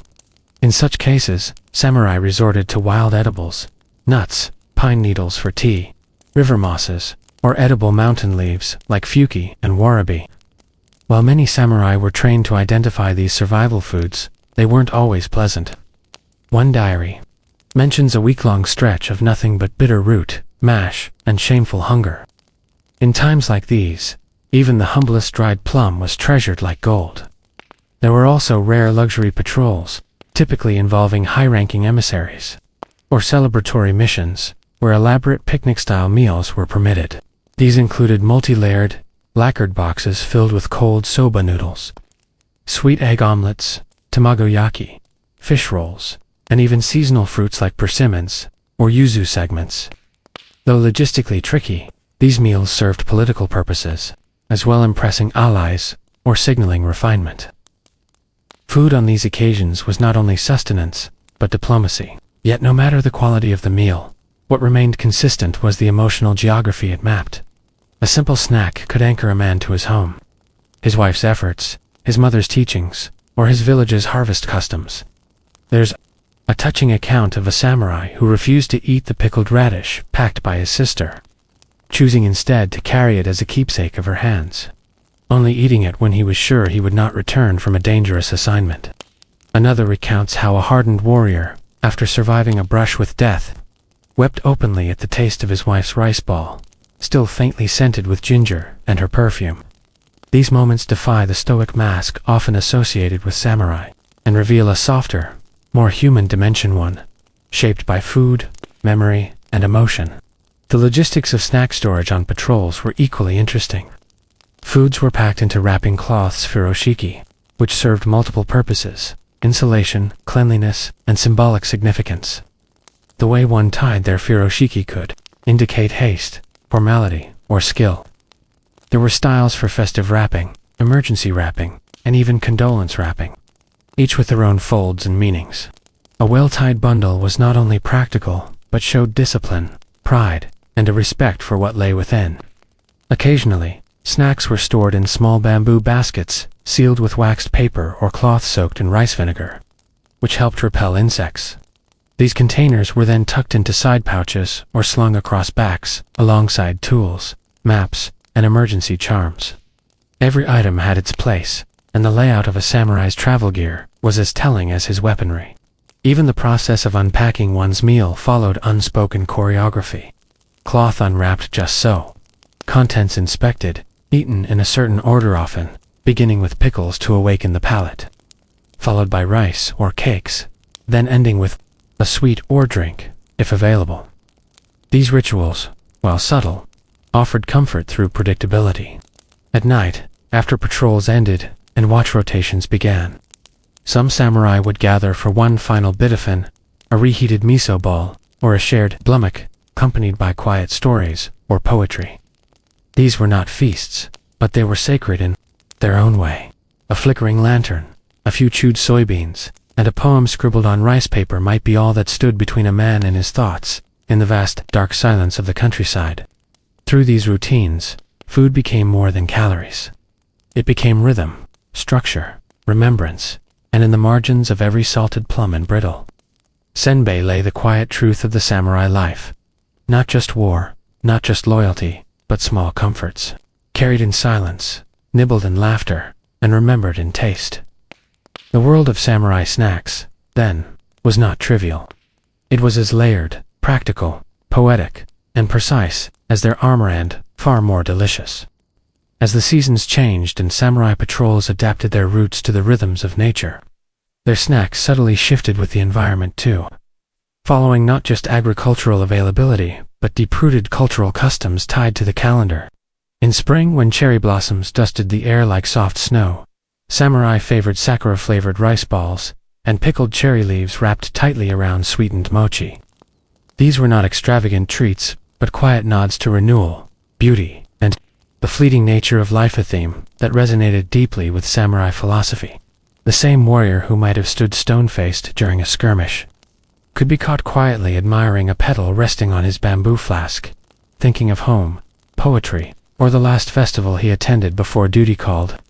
Spring also brought young bamboo shoots, often boiled and salted, and wrapped in cloth or bark to preserve their subtle crunch. These early harvests were not only nutritious, but symbolic. Fresh starts, youthful vigor, the emergence of potential from beneath winter's slumber. In these moments, the samurai was not only a warrior, but a witness to the changing earth. Summer introduced challenges of its own. The oppressive humidity of Japanese summers meant snacks had to be selected carefully, nothing that spoiled quickly, or became too sticky to handle. Here, dried snacks dominated. Salted seaweed sheets, roasted soybeans, small dried river fish like ayu or wakasagi, and pressed rice cakes made with millet or barley. Samurai on summer patrols often carried plum, vinegar packets or infused pickled perilla leaves that helped stave off thirst, settle queasy stomachs, and prevent heatstroke. A common practice during long summer rides was to soak a strip of cloth in cool water and wrap it around dried persimmons or chestnuts, creating a refreshing soft chew once it rehydrated. This method not only made the snack more palatable, but allowed warriors to share bits of moisture between them in a semi-ritualistic way. A kind of edible camaraderie against the sun's burden. Autumn, however, was considered the season of abundance and nostalgia. Patrols during this time were quieter, the landscape painted in amber and crimson, and snacks took on a more contemplative tone. Roasted chestnuts were a favorite, warm, and tied to memories of village hearths. Dried mushrooms, like shiitake or enoki, were often simmered in advance and eaten cold, their flavors intensified. Another autumn treat was curry kinton-sweet, mashed chestnuts with yam. Though rarely available on long journeys, unless prepared ahead by a devoted family member. Apples and pears were sometimes sliced and dried in thin sun-cured wafers, chewy and tangy, ideal for silent chewing while watching the fields turn gold. Autumn patrols were also poetic. Many samurai kept small inkstones and paper tucked into their sleeves, composing haiku while nibbling dried lotus root. The snacks, like the verses, were simple and sparse, reflecting on the passing year, on old comrades, on battles survived and avoided. By winter, patrols became harder, the air biting, rivers icy, and snow muffling the sound of hooves and footsteps alike. Warmth became a matter of survival, and snacks evolved accordingly. Roasted rice mixed with dried ginger, carried in cloth sachets, could be poured into hot water to make an impromptu porridge. Fermented foods reappeared with force. Miso balls rolled in barley flour, dried fish pickled in brine-heavy vinegar, and preserved mountain vegetables packed in oil or thick soy paste. Dried sweet potatoes, known as hoshimo, were particularly beloved, tough to chew at first, but sweet and satisfying, a slow release of comfort in an otherwise cold world. Even the way snacks were consumed changed. Warriors might huddle together under a thatched shelter or lean against a snowbank, letting body heat circulate between them, each unwrapping his meal like a monk revealing a sacred scroll. The act of eating was quieter in winter, more reflective, sometimes mournful. The food was heavier, but it had to be, for energy and morale. It's worth noting that many of these seasonal snacks were prepared by women, wives, mothers, sisters, who knew not only the tastes, but the terrains their men would travel through. Recipes weren't random. They were practical magic passed down through generations. A woman in a coastal town knew her son would benefit from dried kelp rich in iodine. A wife in the mountains packed mulberry bark tea for stamina. These women, though invisible in samurai records, shaped patrol life with each carefully tied bundle of dried plum. Each vinegar-dipped rice, square-folded neatly in woven cloth. Their labor turned survival into ritual, and ritual into remembrance. Not all snacks, however, came from home. There was an entire market for purchased patrol foods in castle towns and way stations. Local merchants sold ready-made soldier provisions, packets of dried miso, vacuumed gourds of roasted nuts, pickled quail eggs wrapped in pine needles, and even sweetened bean paste biscuits hardened for travel. These were not considered indulgent, but strategic so to carry long shelf lives, and made with ingredients that doubled as medicine. It was in these way station markets that flavors mingled, especially during the Edo period, when the Tokugawa peace allowed for regional trade. A samurai from Sendai might buy Okinawan dried mango strips, while one from Nagasaki might discover Kyushu's smoky black vinegar preserved fish. Snacks became stories of geography and adaptation, small tastes of distant cultures, united by a warrior's pouch. During longer assignments, some higher-ranking samurai were accompanied by personal attendants who could cook on the road, using mobile braziers or fire-starting tools. These aides might warm up miso, grill a dried sardine, or steam rice using heated pebbles and bamboo tubes. Such luxuries were rare and typically found in diplomatic missions rather than border patrols.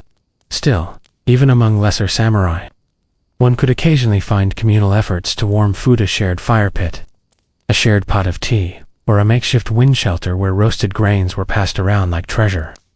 There's a charming record from a 17th century patrol where samurai used their sword blades, cleaned and rested on rocks, as skewers to roast leeks over fire. The sword was, after all, an extension of the self, and, in this moment, the self needed dinner.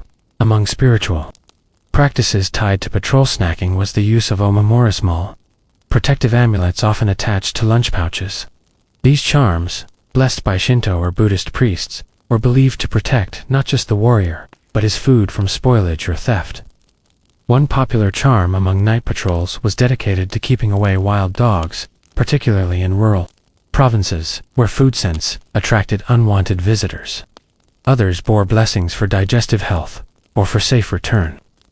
If a patrol was particularly long, some samurai would bury a fragment of their food beneath a tree, whispering a promise to the spirits to return.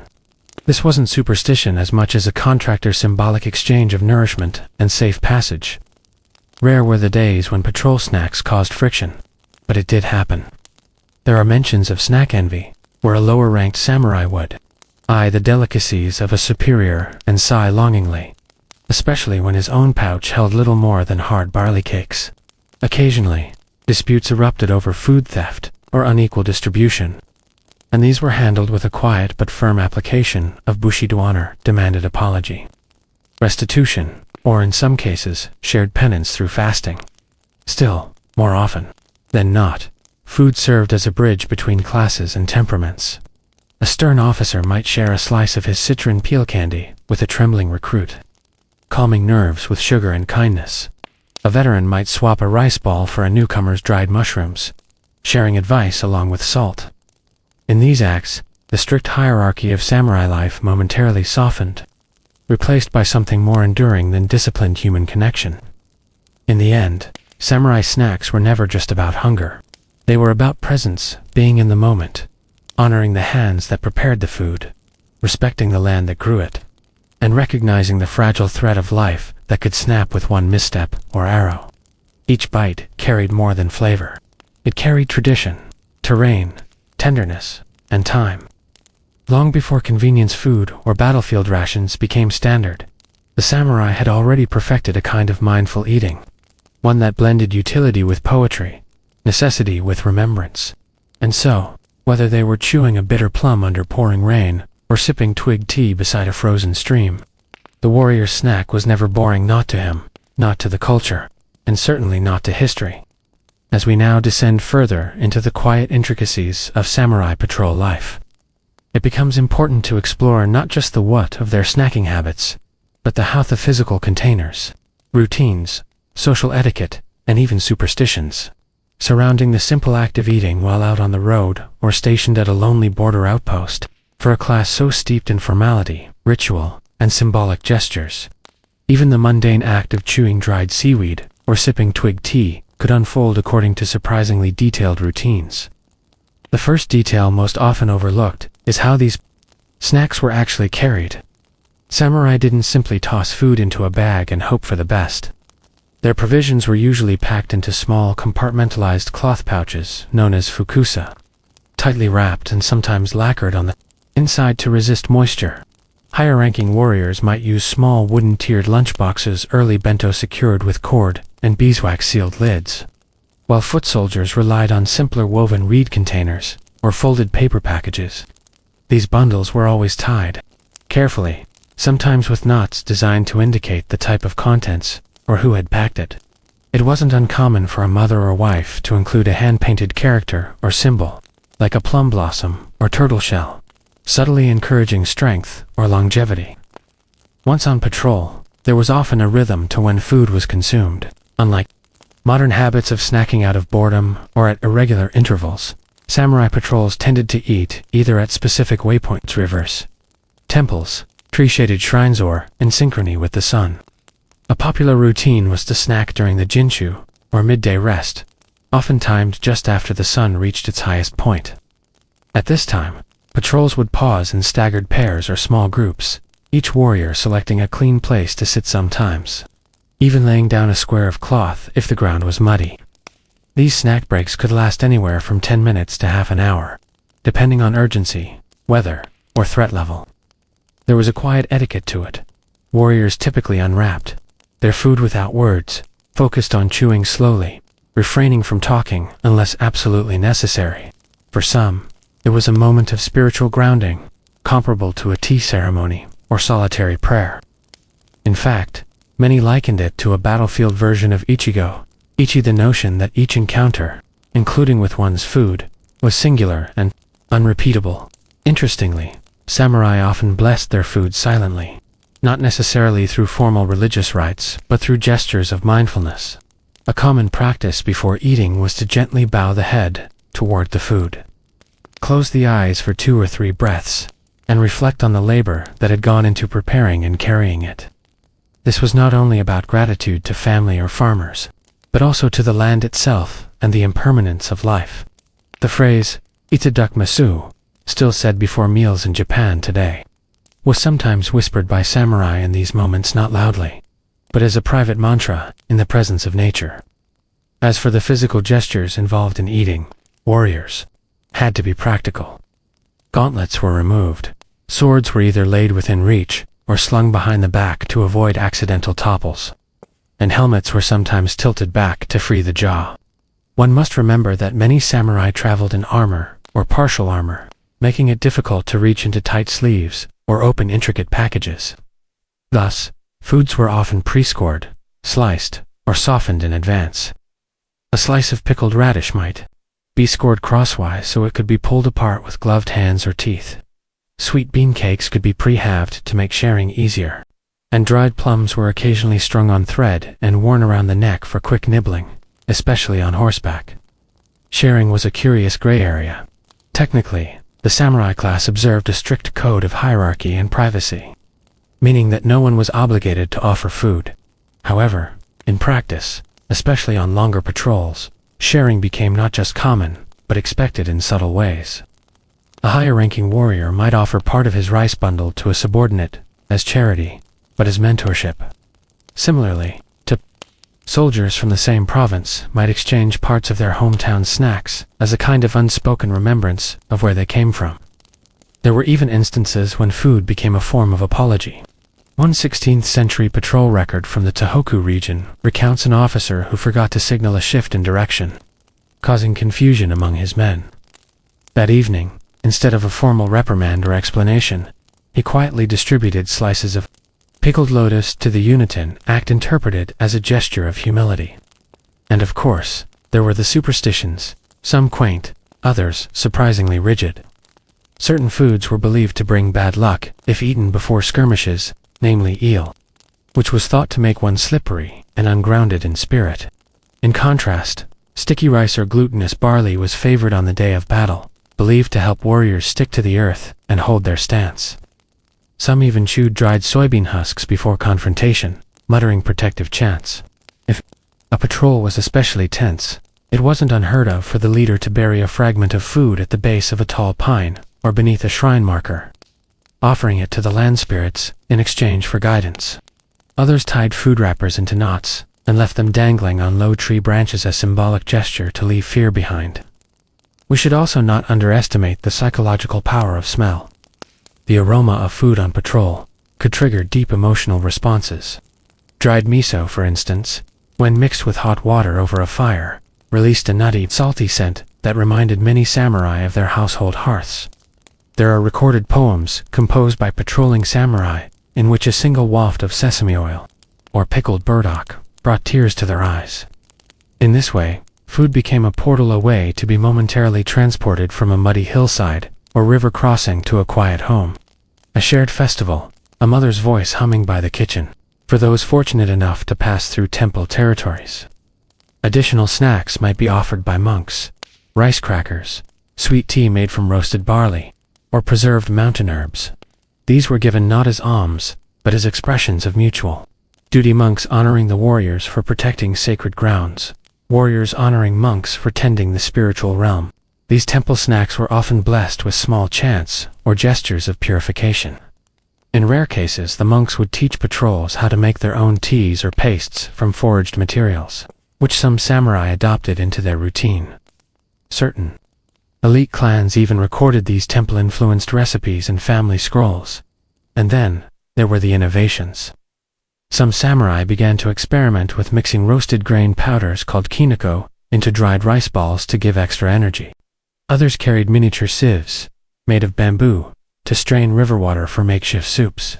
Over time, these small tweaks spread across regions, gradually standardizing certain patrol snacks into broader culinary memory. One surprising innovation involved using crushed rice crackers as a portable seasoning, almost like trail spice sprinkled over plain millet balls to add crunch and salt. The evolving nature of these habits reveals just how inventive and adaptive samurai were, even when bound by rules, armor, and expectations. As we close this section, it's worth remembering that the image of the samurai eating alone under a tree or with a group near a quiet riverbank is more than historical romanticism. It's a quiet testament to the rhythm of life in an era that balanced violence and poetry, discipline and indulgence. Each snack, folded lovingly in cloth or strung carefully from a sash, was not merely food, it was a tether to meaning, to identity, to the small joys that made long patrols and uncertain journeys bearable. These snacks, in their humble way, sustained more than just the body. They sustained the soul. Moving further into the lived experience of samurai patrol life, we turn now to the subtle but fascinating question of how regional variation shaped the nature of their portable meals.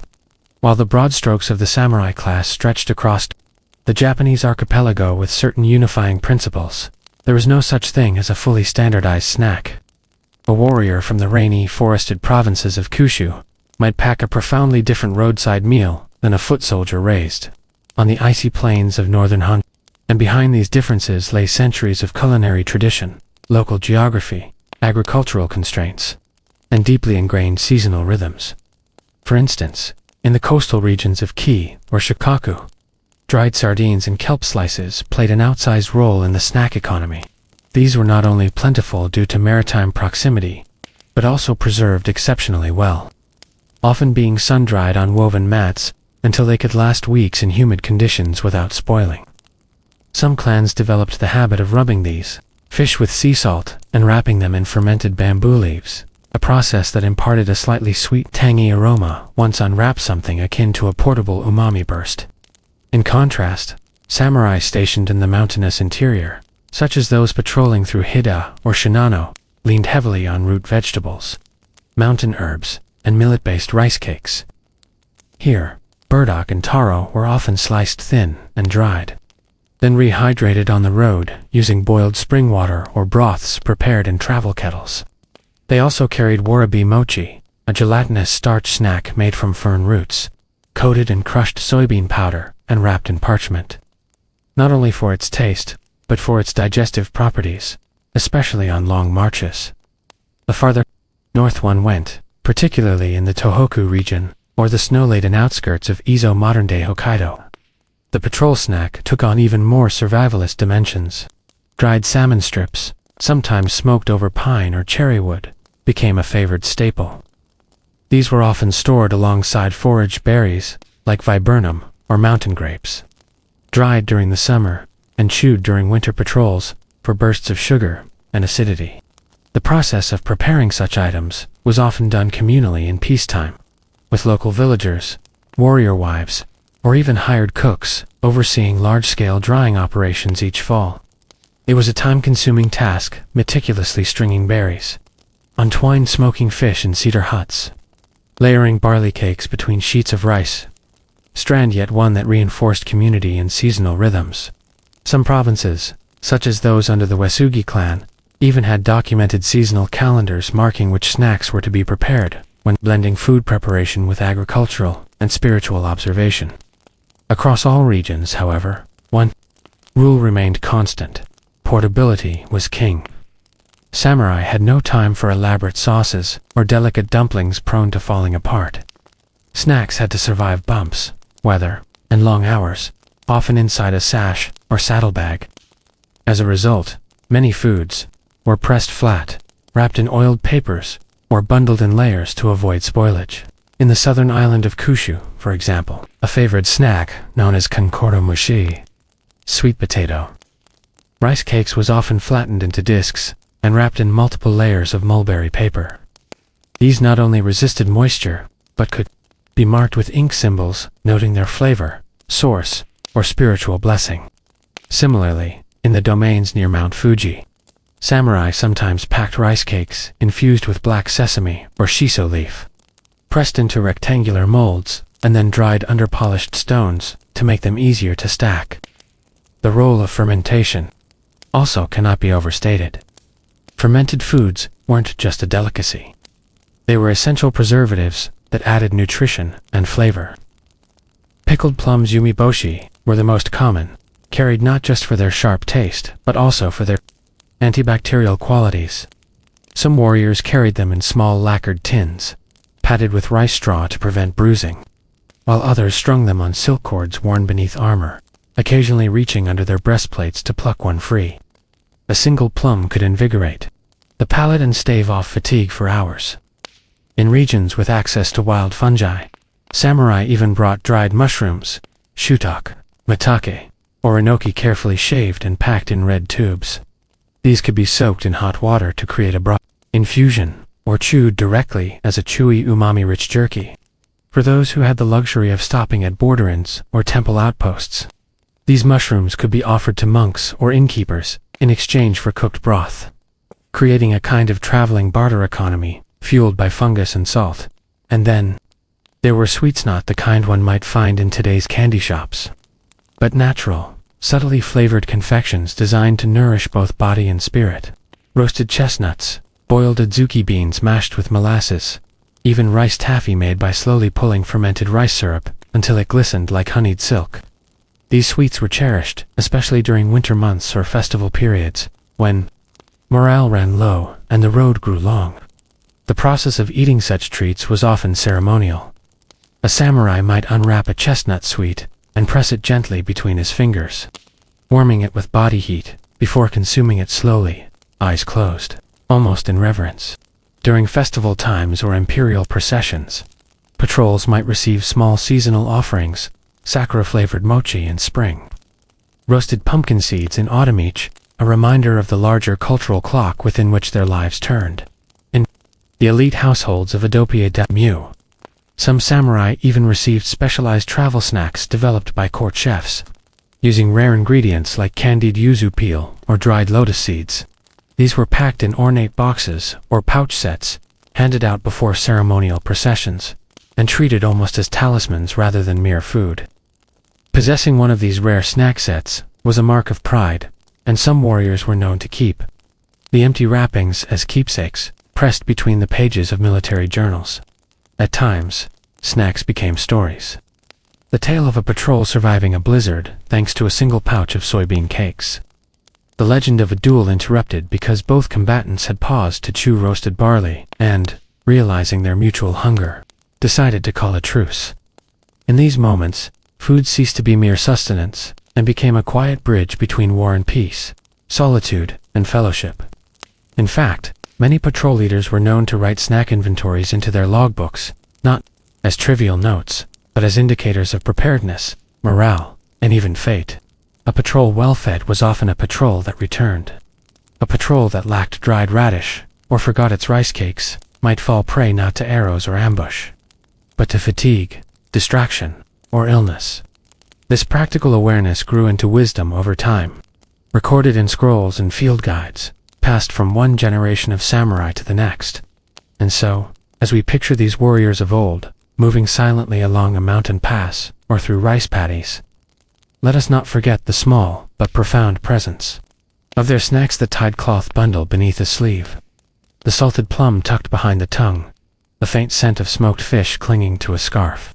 Each morsel was a whisper of home, a defense against despair, and a gentle act of care carried quietly in a world that often demanded stoicism and silence. Food was not just survival, it was remembrance, it was identity, and it was comfort carved into slices and preserved against time. These edible fragments of samurai life endure not only in museums and dusty scrolls, but in the everyday logic of Japanese cuisine, where rice balls are still wrapped with seaweed and snacks still come with stories. As we move deeper into the rhythm of samurai patrol life, a curious yet underappreciated facet emerges: not just what they ate, but how and where they consumed these humble yet essential snacks. Eating on patrol was not a sit-down affair with bowls and chopsticks beneath cherry blossoms. It was something done discreetly, strategically, and often in synchrony with the slow pulse of the journey itself. Samurai rarely traveled entirely alone. Most patrols included 2 to 5 men, often of varying ranks. The highest-ranking member, perhaps a kachi, a lightly armored foot samurai, would lead, with ashigaru, or lower-ranking retainers, supporting the rear and flanks. Within this small formation, snacking became a choreographed moment, usually agreed upon in advance or dictated by the terrain. A flat outcrop with good visibility, a shaded glade with running water, or a quiet bamboo grove. Meals on the move had to be practical and silent. A rustling paper could give away their position. The clink of metal or the scrape of a lid could be fatal during surveillance missions. Thus, snacks were often wrapped in layers of soft, muted materials: oiled paper, silk cloth, or tightly woven rice straw to deaden sound. Warriors developed quick, practiced ways of eating, tearing strips with the teeth, using short skewers carved from twigs, or simply squeezing mochi from its wrapper straight into the mouth. There was no room for elaborate utensils, though some carried small folding knives that doubled as eating tools and field maintenance gear. These knives, often passed down through families, were prized not only for utility but also for craftsmanship, sometimes etched with clan symbols or prayers. Drinking was likewise a matter of efficiency. Small bamboo flasks, often lacquered and sealed with cork or wax, held stream water, rice water, or thin barley tea. Some samurai even flavored their water with dried yuzu peel or kombu strips to mask the metallic taste of old canteens. It was common for patrol members to trade sips or mix their supplies, especially if one carried a strong-tasting broth concentrate and another only had boiled water. These small exchanges forged a sense of interdependence, each man responsible not only for himself but for the group's comfort and sustenance. When time allowed for a longer stop, samurai sometimes built a makeshift wind shelter with cloaks or branches, giving themselves a brief moment of protection from wind or rain while they unpacked their rations. In winter, this pause often became a chance to warm hands over a portable hibachi, small charcoal braziers used sparingly but treasured on bitter patrols. The smell of heated rice cakes or toasty millet was as comforting as the food itself, triggering memories of hearths back home. There were, however, unspoken rules. Certain snacks were considered unlucky to eat at the start of a journey. Some clans believed that dried eel attracted bad luck, or that breaking a rice cake before dawn could split the patrol's unity. Others had more practical superstitions. Never eat pickled daikon in fox territory, lest you anger the spirits. Avoid sweet chestnut in spring rains, as it would spoil quickly. Whether these rules had a basis in food safety or folk belief mattered little. Adherence reinforced discipline. And in a group that lived by the sword and perished by poor decisions, such customs gained weight. Moreover, snacks were sometimes shared not only within the patrol, but with locals, especially farmers, monks, or roadside children. This was not just generosity, but strategy. Offering a plum to a farmer could elicit useful gossip about troop movements. Handing a rice ball to a child might earn a smile, or a warning about a broken bridge. These simple acts of hospitality softened the image of the armored warrior, transforming a fearful presence into something approachable. In turn, villagers often reciprocated, offering dried persimmons, pickled burdock, or tea leaves when a patrol passed peacefully through. Such interactions could also diffuse tension. A patrol leader might step down from his horse, unwrap a mochi cake, and break it in half to share with a wary onlooker. No words needed to be exchanged. The act itself carried the message. In rare, but treasured moments, a patrol might intersect with a traveling performer, priest, or merchant, and snacks became currency for stories. A few strips of dried salmon might buy a tale of a foxwoman haunting a mountain road. A bundle of sesame rice balls might be swapped for a handful of salt from a merchant's pack. In this way, the patrol's snack pouch doubled as a purse, and its contents as fluid as coin. But perhaps the most poetic aspect of these snacks was how they mirrored the land they moved through. A patrol in the south might eat sugar-coated rice crackers seasoned with citrus peel, reflecting the warm temps of Cushia's orchards. A northern patrol might chew tough, savory strips of root vegetable jerky, hardened by snow-season drying techniques.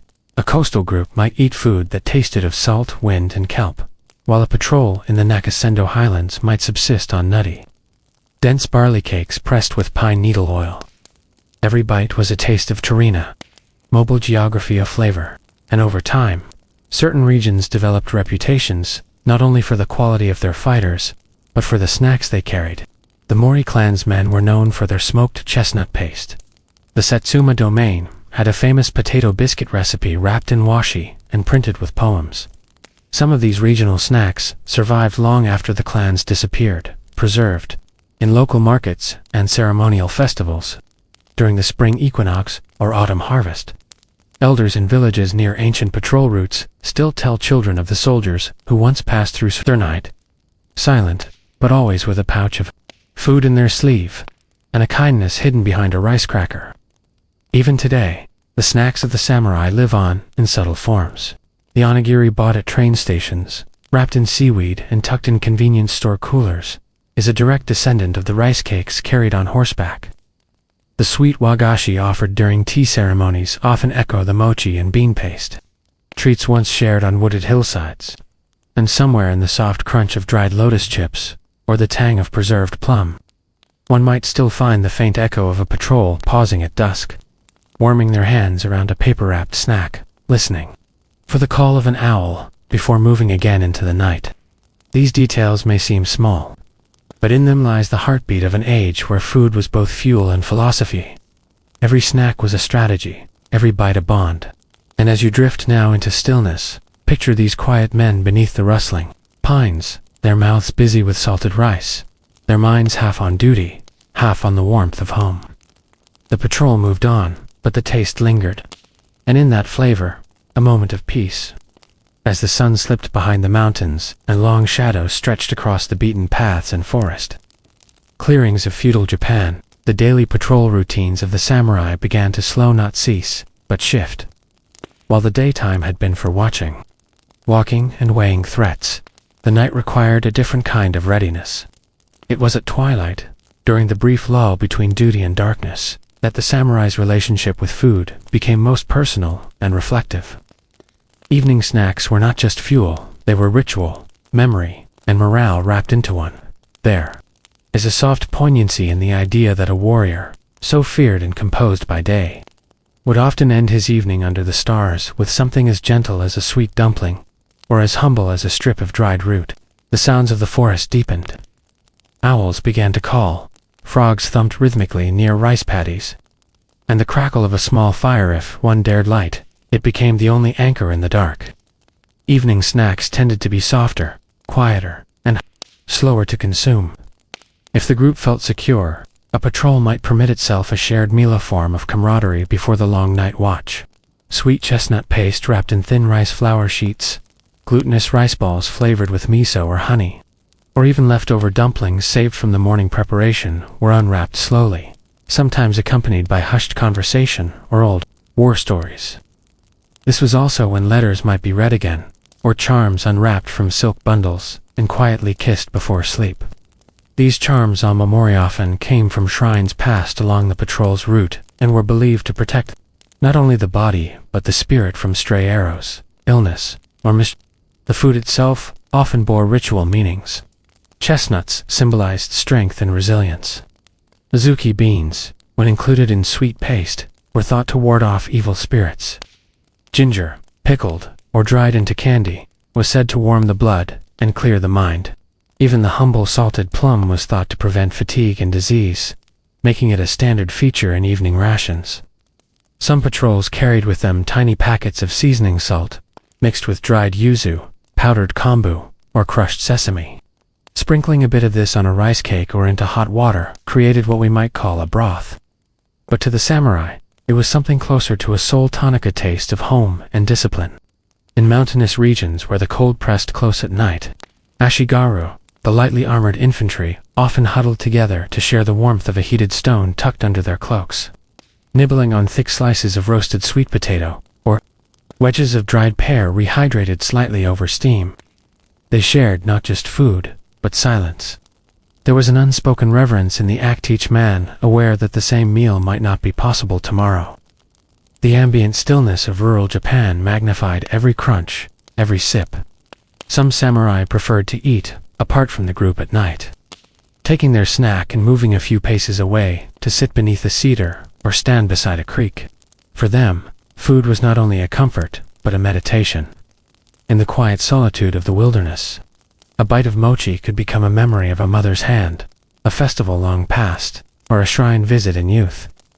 Others clung more firmly to companionship, eating near their comrades and using the moment to reinforce the invisible cords that bound the patrol together. Jokes, when told, were soft and dry, more about shared absurdity than mockery. A favorite tale might involve a patrol who mistook a tanuki Japanese raccoon dog for a spy, or the time a squirrel stole a samurai's rice ball and left behind a pine cone. These small human details cut through the armor and stiffness of duty, letting the group breathe as men, not just warriors. On moonlit nights, when visibility was good and the weather fair, a patrol might walk after dark to cover more ground. In these cases, food had to be carried in silence and consumed with even greater caution. Smoked millet crackers became the go-to choice, crisp, nourishing, and almost noiseless when bitten with care. Thin, dried sheets of pressed fish or tofu skin were also favored, no smell, no crinkle. Some patrols even soaked their snacks beforehand to reduce any noise from chewing. The sense of vigilance never left. Even when snacks were shared, eyes kept scanning the tree line, ears attuned to the wind's shift. In the distance, temple bells occasionally rang out the hour. Farmers' dogs barked once or twice and settled. The soft shuffle of feet over leaf litter was all that broke the night's hush. Among elite samurai, those tasked with long multi-day assignments in hostile territories, nighttime snacks were often more elaborate. Their attendants might have packed miniature lacquered boxes with sliced radish pickles, tiny wedges of tamago-yaki rolled egg, or dense cubes of brown sugar jelly flavored with kinako toasted soybean flour. Eating these felt almost like a ceremony, and many carried specific folding fans, cloths, or small prayer books to accompany the meal. Some even had dedicated moon viewing, snacks like white bean paste confections, shaped into rabbits, or clouds saved for nights when the moon was full. In Buddhist-influenced households or patrols, evening meals had a spiritual dimension. Gratitude was offered to ancestors before the first bite. Silence was maintained for several minutes afterward, letting the body settle and the mind clear. It was believed that the food eaten at dusk had the greatest effect on one's dreams, and thus choosing a calming snacks, something not too spicy, sour, or coarse was not only practical, but a matter of good spiritual hygiene. These beliefs filtered down even to common ashigaru, who might whisper a quick thanks to the mountain kami before unwrapping their miso cakes. Over time, a patrol's snack traditions became as much a part of its identity as its battle strategy. Younger warriors copied the snacking habits of their seniors. A favorite snack might be associated with a fallen mentor. Recipes were passed down with sword forms. There are recorded instances in clan scrolls of samurai requesting specific snacks on their deathbeds, one asking for a persimmon cake, another for a pickled burdock root his wife used to make. These foods were more than nourishment. They were mnemonic bridges to the lives they had lived and the people they had loved. The connection between samurai and their snacks didn't end with their patrols. Many retired warriors opened small tea shops or confectionery stands. Their snacks, often honed by decades of field testing, were prized for their durability, flavor, and simplicity. A few recipes, like the Sakamoto plum biscuit or the Tanabe miso cookie, originated this way, and continue to be made in modern Japan. To eat these snacks today is to taste a vanished rhythm, footsteps over pine needles, a hush before dawn, a comrade's glance over a shared rice ball. So as you rest tonight, imagine those warriors, armor set aside, sitting cross-legged beneath the stars. One unwraps a mochi cake and takes a slow, careful bite. Another leans against a pine, sipping broth from a gourd. They say nothing, yet share everything. The dark, the silence, the watch. The night stretches on, and somewhere in the quiet, the past lingers. And in the warmth of your blanket, you too might feel the faint, savory comfort of a samurai snack beneath the moon. There was something uniquely poetic about the way food shaped the samurai's identity, not just in battle, or ceremony, or court, but in the intimate, often overlooked corners of life on the road. And nowhere did this come through more gently than during patrols that extended across regions, when the terrain itself began to dictate what snacks were brought, how they were prepared, and even the mood of their consumption. In the northern provinces, where snow blanketed much of the year, and rivers iced over before dusk, dried kelp strips became a cherished staple, chewy, sustaining, and packed with salt. Warriors tucked them into bamboo tubes, alongside rolled barley or smoked tofu. It was here, amid the frozen hush of pine forests and the occasional fox print in the snow, that a simple snack, warmed by hand, became more than sustenance, it became reassurance. In contrast, samurai patrolling the southern coasts leaned into citrus peels, dried sea bream, and sesame rice wafers. Their evenings had the scent of salt and yuzu, and the breeze that danced in from the sea often carried with it stories of merchants, monks, and fishermen. Patrols in these areas occasionally came upon fruiting trees or wild herbs, and part of the evening ritual was foraging, one warrior plucking young bamboo shoots, another peeling back the fronds of a fern to reveal the tightly coiled fiddlehead, which could be roasted gently and eaten with crushed plum. In highland regions, patrols sometimes brought with them a special earthenware pot used to slowly warm food over embers without flame. These pots simmered concoctions of root vegetables, dried mushrooms, and miso broth, yielding a thick, soothing gruel. Even if eaten in silence, the bubbling of the pot itself became a companion, its steam curling up into the canopy like incense. One can imagine them gathered close, their armor set in a neat half-circle just beyond reach, hands cupped around a wooden bowl, steam kissing their faces as they gazed into the dark. At times, food took on an almost supernatural role. Some samurai swore by certain snacks before a night engagement, not just for energy, but for luck. Red rice cakes dyed with natural pigments were eaten to ward off misfortune. Round dumplings were believed to ensure the bearer's safe return, their shape symbolizing wholeness and continuity. The act of preparing these snacks, sometimes before dawn or at the crest of afternoon, carried deep ritual meaning. A senior member of the patrol might oversee the wrapping of the rice cakes, ensuring they were tied with a specific knot, or brushed with a single stripe of miso to mark their purpose. Food was not just something brought, it was made sacred by the journey. In regions near sacred mountains or historic battlefields, certain patrols observed a silence while eating. Out of respect for those who had died nearby, they might sprinkle a bit of rice onto the ground before taking a bite, offering nourishment to the spirits. If a shrine stood along the patrol route, it wasn't uncommon for warriors to leave behind part of their evening snack, perhaps a slice of sweet radish, or a curled bean pod-tied in cloth, or tucked under a stone as offering. These gestures, though small, anchored the samurai to the landscape not only through duty, but through food, memory, and reverence. Among traveling samurai, who doubled as poets or scholars, snacks became a subject of reflection. One warrior, upon biting into a fig preserved in honey, is said to have murmured a haiku. Sweetness from home bitter, road ahead softens. Another wrote of a rice cracker crumbling in the rain, and likened it to the impermanence of youth. Such moments may seem distant from the hardened image of armored warriors, but these were not contradictions, they were layers. The samurai ideal held both edge and softness, and in the quiet moments before nightfall, with a rice ball resting gently in a palm, the softness came forward. There was also a kind of hierarchy in snacking. While patrols generally shared food equitably, the presence of a senior retainer or high-ranking samurai sometimes introduced ceremonial touches. One man might be offered the first bite. Another might pour a small ladle of warm sake, just enough to wash down a mouthful of roasted barley. On rare occasions, perhaps, after capturing a bandit or securing a difficult pass, a celebratory snack might be unwrapped. Candied yams, persimmon leather, or a small cake stamped with the clan crest. These delicacies were shared sparingly, but their taste lingered longer than any ordinary meal.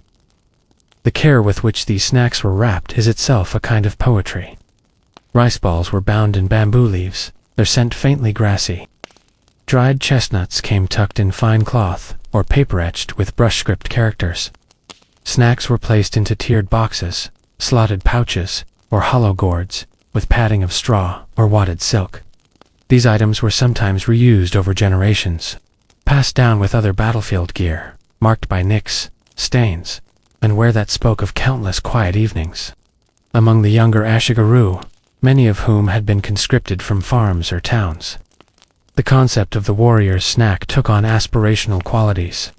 They copied their seniors, mimicked their chewing pace, even folded their wrappers in the same style. Eating became a form of apprenticeship. In fact, some samurai judged the composure of a junior patrol member by how they handled their food. Did they rush? Did they spill crumbs?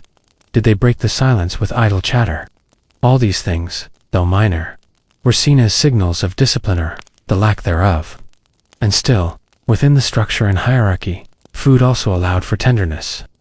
A samurai might reach into his satchel and share the last of his pickled daikon with a shivering companion. A piece of brown sugar brittle might be pressed into another's hand after a long climb. These were gestures of unspoken care, often remembered more vividly than victories. In the broader scope of Japanese cultural memory, some of these snack rituals survived well beyond the era of the samurai. Even in the 20th century, Japanese hikers, scouts, and travelers continued to wrap rice balls in bamboo, tie sweets with red and white string, and carry thermoses of barley tea flavored with plum. The concept of the travel snack, a small meaningful food, shared at rest, remains embedded in the national imagination. And perhaps this is why the idea of the samurai, crouched by a path at dusk, with a quiet bite of mochi, or a sip of seaweed broth, continues to resonate. It humanizes the myth. It adds breadth to the armor. And it reminds us that even in history's most stoic figures, there was space for softness, sweetness, and the silent comfort of a snack well timed. So tonight, as you lie in bed, let your thoughts drift not to the clang of swords, but to the hush of cedar forests and the faint scent of rice warming near embers. Picture a small group of warriors beneath the stars, their duties paused, their bodies tired, their hands gentle as they unwrap the evening's last taste of peace. The fire flickers low. Someone yawns. A cracker breaks softly between teeth, and for one precious moment, even in a dangerous world, all is still. all is quiet, and all is well. If there is one place where the humble snack truly rose to quiet glory in the life of the samurai, it was in the delicate rituals of early morning. As the mist still curled over rice fields, and the crows cawed sleepily from the temple roofs, warriors preparing to leave for patrol would often begin their day with something light, small, symbolic, and chosen as much for what it meant as for how it tasted. The pre-dawn snack was not a meal, nor quite a breakfast. It was an invocation of focus and grounding. A small rice ball, salted and rolled in black sesame, might be eaten slowly while the armor was fastened, each bite marking the steady preparation of body and mind. Others preferred dried yamamo root, sliced thin and chewed like a kind of forest jerky. Cool and fibrous, it was thought to fortify resolve. In some regions, samurai households wrapped steamed beans or chestnuts in shiso leaves, placing them beside a cup of barely warmed tea that smelled faintly of earth and smoke, for those assigned to particularly long or dangerous patrols. There was a snack prepared not by the samurai himself, but by someone else, often a mother, wife, sister, or even a retainer of many years. These offerings, wrapped with the precision and care of love, often carried small messages or symbols.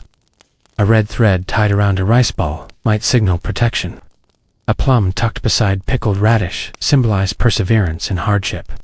It was not unusual for the recipient to bow slightly toward the kitchen door before leaving, acknowledging both the food and the hands that made it.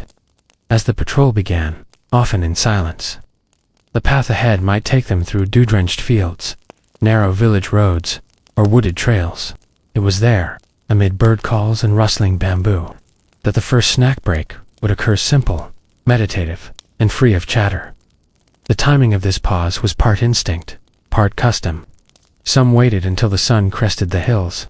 Others let the rhythm of walking and the weight of the armor dictate when to rest. But once seated, the act of unwrapping a snack was performed slowly, almost reverently.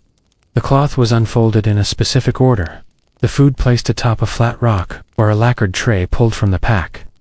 A sip of barley tea was taken first to cleanse the mouth. Then a bite, often sweet and salty at once, grounded the samurai. In the day, these early snacks were also chosen for their ability to last. There was dried tofu, chewy and pungent, soaked in sake before patrol, and wrapped tight in waxed paper. There were smoked nuts, often chestnuts or ginkgo, cracked with the side of a blade. One popular item was pressed rice, known as okoshi, bound together with syrup and sesame. It was light, compact, and provided enough energy to carry a man across 2 river valleys without complaint. Some snacks served both culinary and spiritual purposes. Roasted millet balls, dusted with powdered green tea, were thought to sharpen concentration.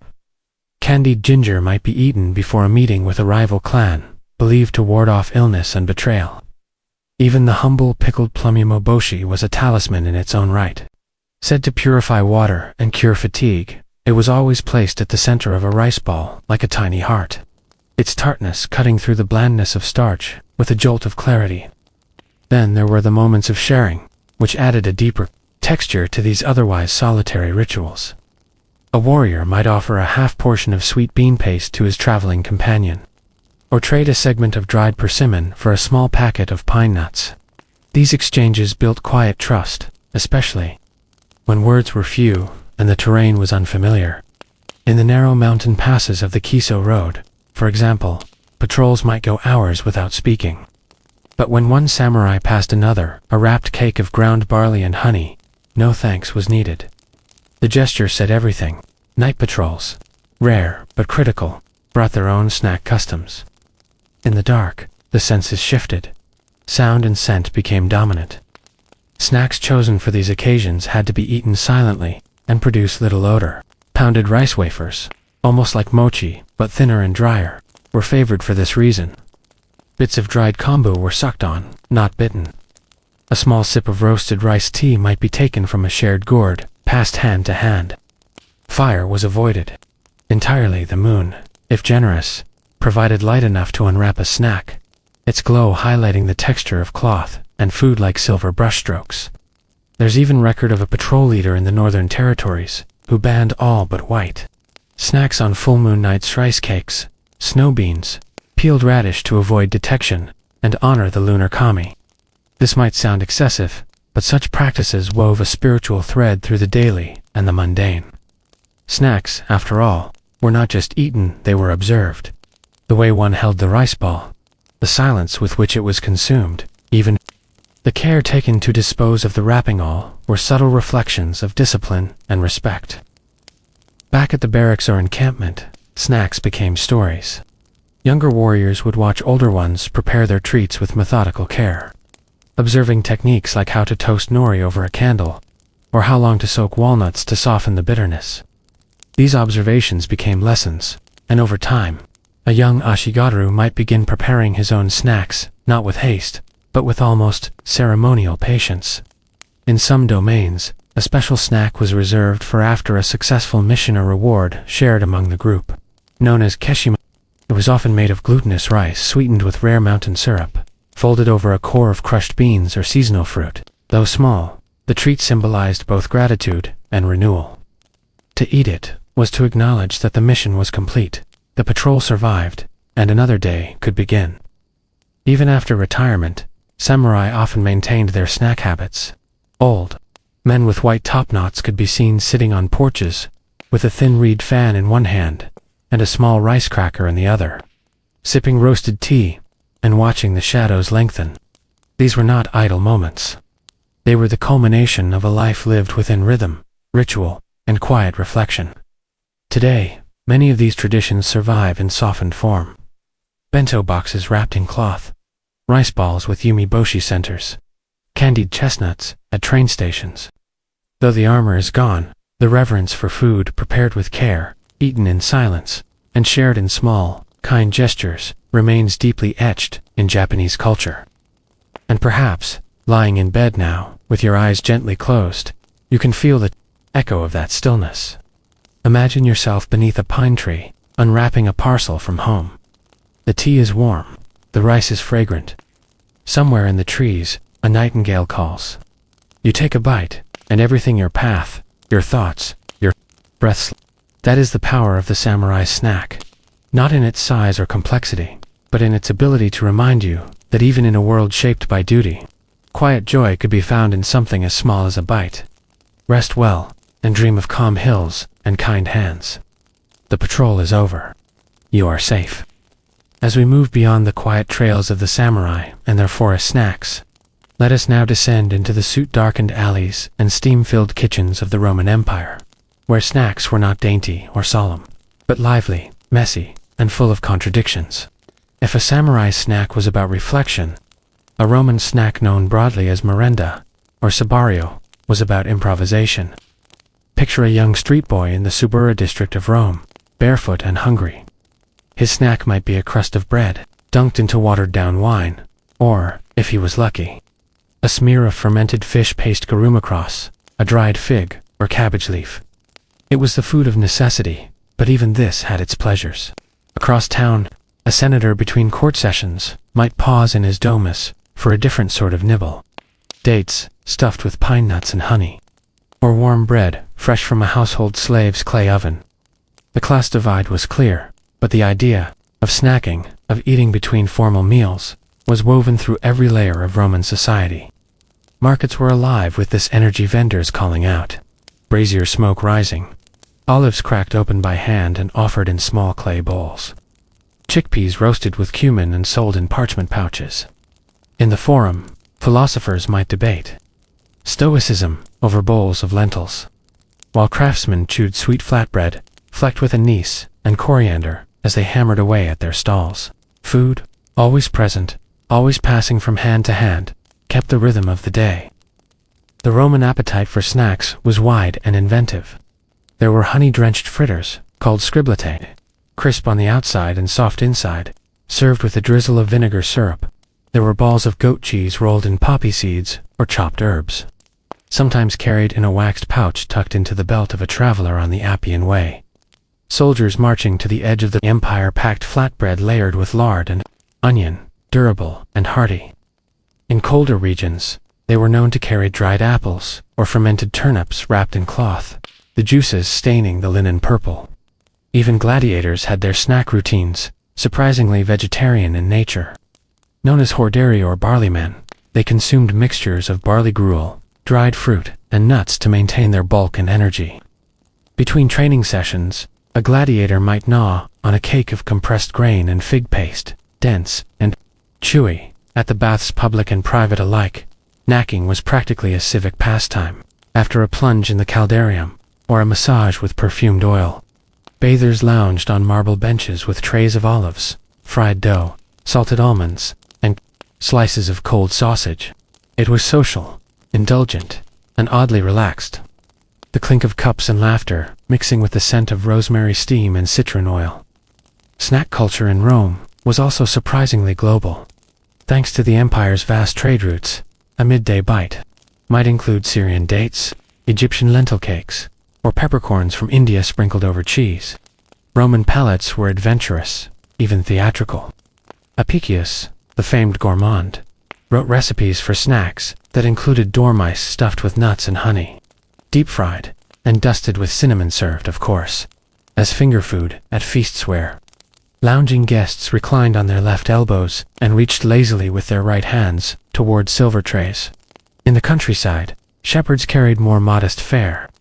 Their snack was often a piece of hard cheese, a hunk of coarse bread, and maybe a bit of salted pork or fresh onion. Yet even here, under the open sky and surrounded by bleating sheep, there was a kind of joy in the simplicity of it all. The cheese was pungent, the bread rough, but the air was clean and the sun warm. In Roman Britain, local adaptations took hold. There, a Romanized Briton might snack on smoked eel wrapped in barley, cakes, or munch on plums soaked in vinegar brine. In the colder regions, honeyed oats and herb porridge served as comfort and fuel, eaten from horn spoons by children playing near Hadrian's Wall. Women, too, had their own snack customs.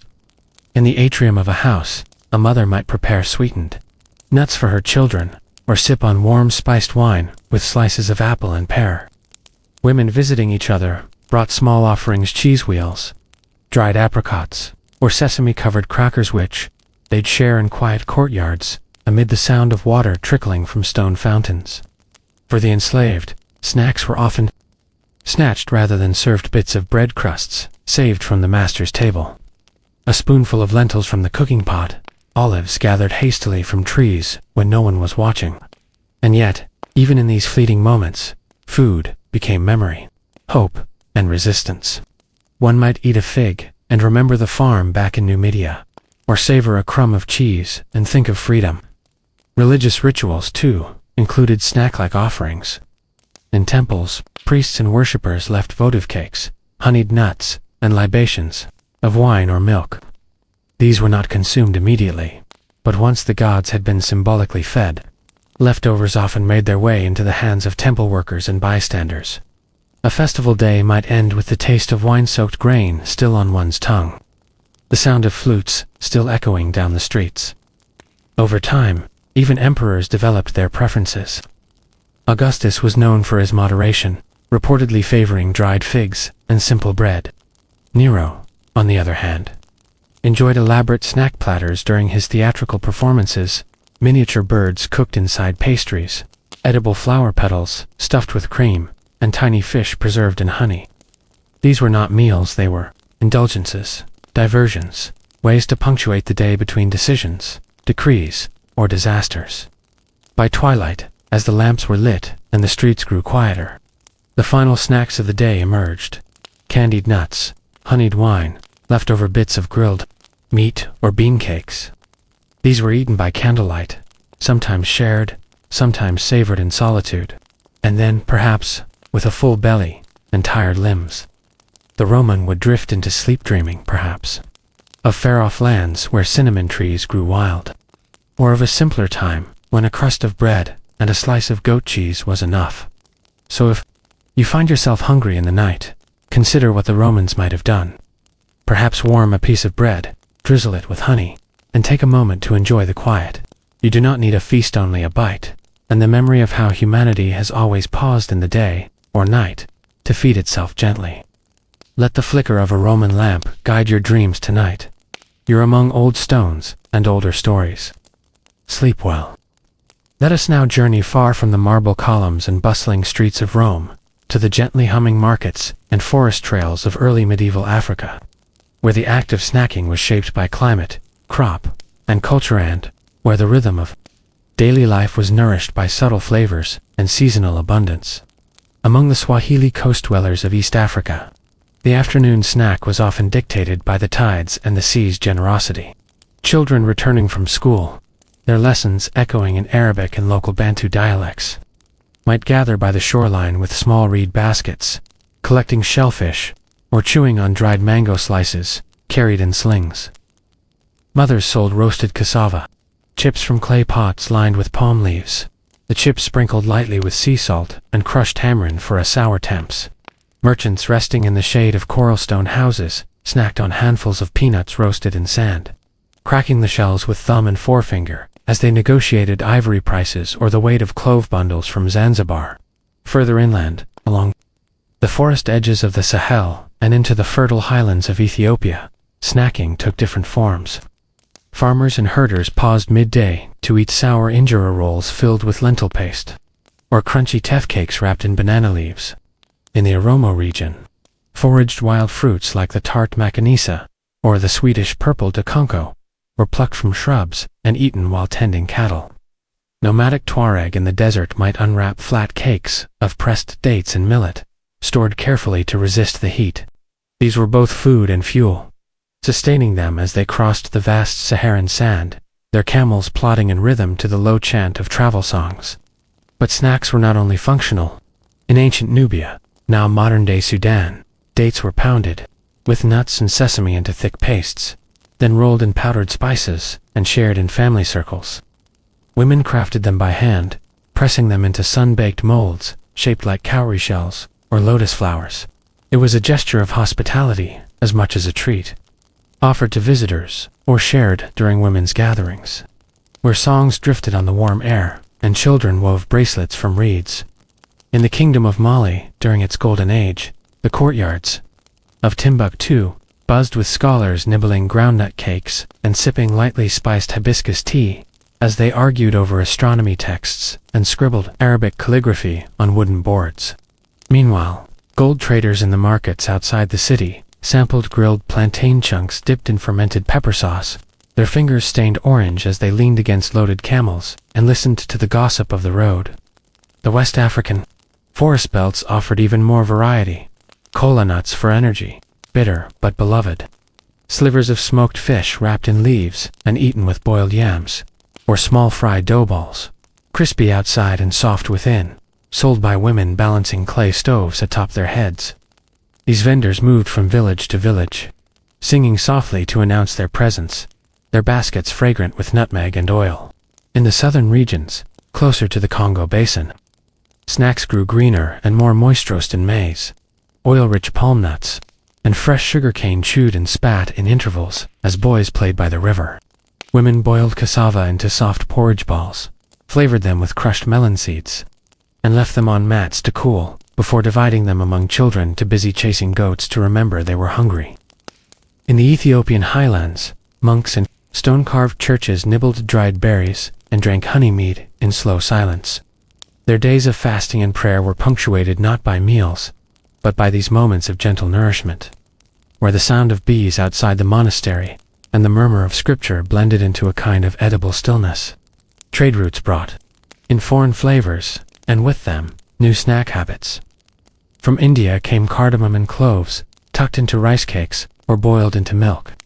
From Arabia came dates, almonds, and rosewater, transforming local porridge into delicate sweets consumed on feast days or during Ramadan evenings. Persian travelers noted with wonder how East African hosts offered banana fritters drizzled with coconut milk during evening chats, eaten while lanterns flickered and palms swayed against the monsoon breeze.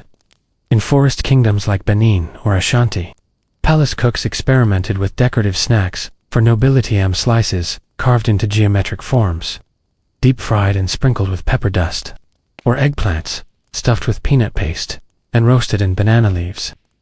These were not everyday foods, but festive gestures served during naming ceremonies, funerals, or the arrival of traveling musicians whose tales could last deep into the night. Children snacked more freely. They picked baobab fruit from low branches and sucked the chalky pulp from the seeds, turning their lips white. They followed ants to honey hidden in tree hollows, or chased grasshoppers to roast on sticks over small fires. Snacks were a game, a reward, a discovery. Grandmothers, ever patient, offered bowls of sour milk stirred with millet and spiced with wild ginger, smiling as children wrinkled their noses at the temps. And yet, no matter the region or century, the African snack was more than mere foodite, was a rhythm. It was the hush that followed a long walk, the laughter of neighbors sharing maize on a porch, the pause between one task and the next, where a hand reaches into a woven basket and pulls out something soft, or crunchy, or warm. It was carried in clay pots, stored in palm leaf bundles, or balanced in gourds strapped to the back. It smelled of firewood and rain, of salt air and sun-warmed leaves. It was generous, practical, and deeply social. And as night settled over the continent, as stars blinked into view and crickets began their steady chorus, people settled into sleep with the gentle fullness of these small bites still with them. Perhaps you too can imagine it now. The soft hush of banana leaves, the tickle of millet flour on your fingers, the sound of distant drums or waves, and the comfort of knowing you've eaten not because you had to but because something small and beautiful was offered. Let the warmth of cassava porridge and the sweetness of honeyed nuts follow you into dreams tonight. You are walking an old path, one worn smooth by countless feet, and every footstep is echoed by the quiet joy of a shared snack. Sleep deeply, friend. The fire is low, and the story continues tomorrow. As we leave behind the warm earth-toned landscapes of Africa and its fragrant cassava porridge, we now find ourselves sailing eastward, carried gently on the monsoon winds, toward the archipelagos and island cities of Southeast Asia. Here too, the art of snacking has deep roots, woven through village life, imperial courts, temple rituals, and the long, slow hours of tropical afternoons. Begin, if you will, in the 9th century temples of Java, where monks at Borobudur lit incense at dawn and sat cross-legged on cool stone, their chanting harmonizing with the calls of hornbills in the nearby trees. As the sun rose, young Ak prepared small offerings, sticky rice pressed into flower shapes, wrapped in banana leaf, and tied with coconut thread. These were both devotion and sustenance, eaten in reverence but also in routine, the soft sweetness of palm sugar dissolving slowly on the tongue. In the royal courts of Srivijaya, along the Sumatran coast, nobles snacked between ceremonial meetings with envoys from India, Arabia, and China. Bowls of pickled starfruit, tamarind candies, and coconut milk jellies sat beside platters of grilled banana slices glazed with cane syrup. Court musicians, resting from their gongs and zithers, dipped puffed rice into thick sesame paste, a quiet moment between performances under intricately carved teak ceilings. The humidity of the region encouraged foods that were light, portable, and fragrant. In the bustling markets of ancient Angkor, now crumbling ruins wrapped in fig roots, Khmer vendors balanced woven trays on their heads, selling roasted lotus seeds, steamed taro cakes, and candied ginger. Laborers paused from moving temple stones to chew on betel leaf parcels filled with areca nut and a smear of lime paste snack, stimulant, and ritual all in one. By the rivers of ancient Vietnam, fishermen returned at dusk with baskets of fresh water, shrimp wrapped in lemongrass and skewered over coals. These skewers became a popular evening bite, eaten with fermented fish sauce and sticky rice. Farmers, meanwhile, plucked green mangoes from their trees and dipped them into salt and chili mixes, puckering their lips and laughing as they worked in rice paddies under wide bamboo hats. Buddhist monasteries throughout the region upheld traditions of gentle eating. Monks in Luang, Probang, in Laos, broke their fasts at sunrise, their bowls filled with small donations from villagers, sticky rice balls, banana slices, and tiny coconut dumplings, called koa nam kok. These humble offerings were eaten slowly, mindfully, each bite a meditation on gratitude. Even travelers knew what to expect: a small corner of peace in a shaded pagoda, a bowl of lemongrass soup, and perhaps a handful of sweet rice crackers, their surface covered in tiny sesame stars. Maritime trade brought new ingredients and snack customs. Chinese traders introduced mooncakes filled with mung bean and lotus paste. Indian spice merchants bartered turmeric and cardamom, quickly adopted into local treats. Arab sailors shared their flatbreads and date sweets, which were adapted into local pastries, like roti gulong rolled with grated coconut and palm sugar, soft and chewy. In the islands of the Philippines, snack time was, and still is, called merienda, clear echo of old Spanish influence. But even long before that, islanders nibbled on rice cakes wrapped in banana leaf, called suman, or munched on sun-dried fish flakes while repairing fishing nets. Children climbed guava trees and gnawed on the tart fruit while giggling in the branches, their hands sticky and clothes streaked with juice. Spanish colonizers later introduced cacao, which islanders eventually turned into a thick hot drink called chocolate, often accompanied by sweetbread during late afternoon merienda. The combination of colonizer and native influence created layered traditions: rice cakes and churros, coconut candy, and ensaimada, all blending into sleepy late afternoons, filled with soft conversation and the scent of pandan leaves. In Thailand, snacks known broadly as kanam were an essential part of life, not merely indulgent, but woven into social ritual. Tiny flower-shaped desserts made from mung bean flour and dyed with butterfly pea blossoms were served with jasmine tea on shaded verandas. Street vendors sold grilled banana leaf parcels filled with custard, called konam sad sai, their smoky aroma drawing long lines even in the tropical heat. Children snacked on crunchy rice crackers called kotan, which puffed up like clouds in hot oil, then drizzled with sugar syrup before being left to cool in palm baskets. In Myanmar, during the slow evenings by the Irrawaddy River, families would gather to sip tamarind juice and nibble on pickled tea leaves called lapet, mixed with sesame seeds and fried garlic. These were not snacks in the Western sense. Were memories made edible, traditions preserved in a pinch of spice and a splash of vinegar. Even the royal courts of Mandalay indulged in fried banana fritters, dusted with cane sugar, served in ivory trays to queens lounging in long silk robes. The entire region, bound together by shared monsoons and long trade histories, treated snacking not as a disruption to meals, but as a continual thread that wove the day together. You might eat coconut-stuffed tapioca pearls in the morning, grilled fish skewers at midday, and jackfruit chips in the coolness of evening. Its bite a gentle companion to the day's unfolding rhythm. Food was often prepared communally, the act of wrapping banana leaves or pounding rice into flour done in groups with laughter and low gossip. And when the sun dipped low, casting the skies in pink and orange, the day's final snacks emerged: corn with coconut, boiled peanuts, sweet cassava, or taro pudding. These were not rushed. They were eaten slowly, in conversation or contemplation, with hands that worked hard and hearts that found rest in the smallest of flavors. And as fireflies lit the darkening forests and the scent of lemongrass drifted through bamboo homes, the world felt both ancient and gentle. Tonight, let that feeling linger with you. Imagine the soft stickiness of rice cakes, the clink of ceramic cups filled with hot pandan tea, and the quiet laughter of families sitting cross-legged on woven mats. The night hums with peace, and your journey through these snacking worlds has only just begun. Rest now, and let your dreams wander down shaded trails, across jungle rivers, and into temple courtyards, lit by candlelight. Sleep is near.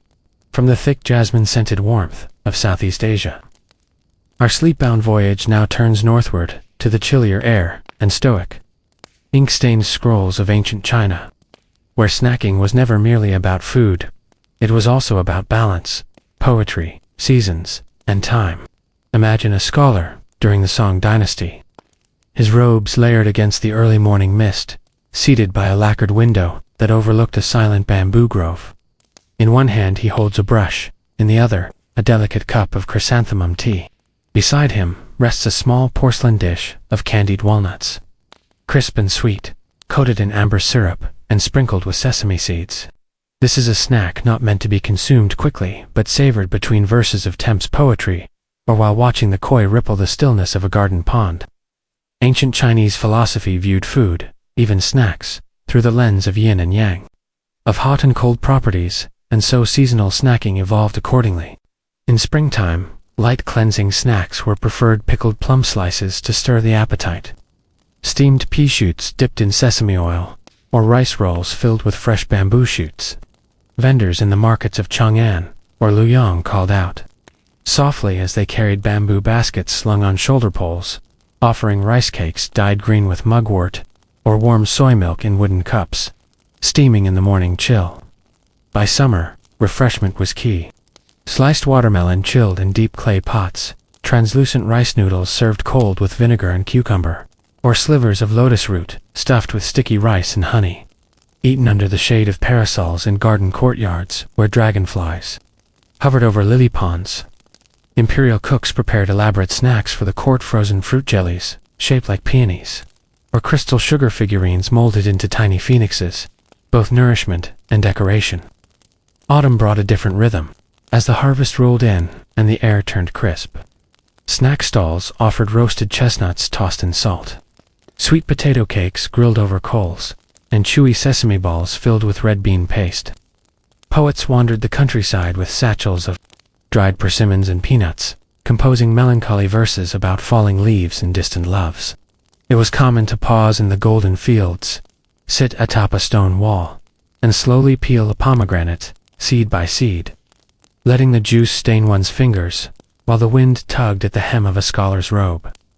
In winter, the snacks grew warm and rich children returned from frozen ponds with red noses, their mothers waiting with hot glutinous rice dumplings floating in ginger syrup. Farmers tucked roasted yams into their sleeves to keep warm, pulling them out during rest breaks to eat. Slowly, as steam coiled into the gray sky, even the emperor would partake in delicate, wintertime snack-steamed buns filled with pine nuts and minced jujube, or candied tangerine peel, meant to aid digestion and soothe the throat after long court debates. Snacking also accompanied social rituals. In tea houses, guests were served sunflower seeds in blue porcelain bowls, and it was an art to crack them delicately while listening to storytellers recounting legends of fox spirits or ancient battles. Lovers exchanged chestnut cakes wrapped in silk, a soft symbol of affection. Traveling merchants carried pickled radish strips and dried tofu to chew on as they crossed snow-dusted mountain passes. And for the Taoist monks in their cliffside temples, snacks were a form of ascetic pleasure. Dried goji berries, salted pumpkin seeds, or stewed lotus seeds, eaten in contemplative silence between hours of calligraphy practice and meditation. Snacks even featured in state diplomacy. When Korean and Japanese envoys visited the Ming court, they were served 5-flavored tea with platters of preserved apricots, pine nut brittle, and candied hawthorn slices. These were gestures of goodwill, small but significant, and often accompanied by poetry recitals or jade carvings gifted in return. Meanwhile, in the countryside, everyday folk kept their snacking simple yet thoughtful. A grandmother might dry slices of pear on her rooftop, turning them with chopsticks as the sun moved overhead. Children cracked melon seeds by the hearth.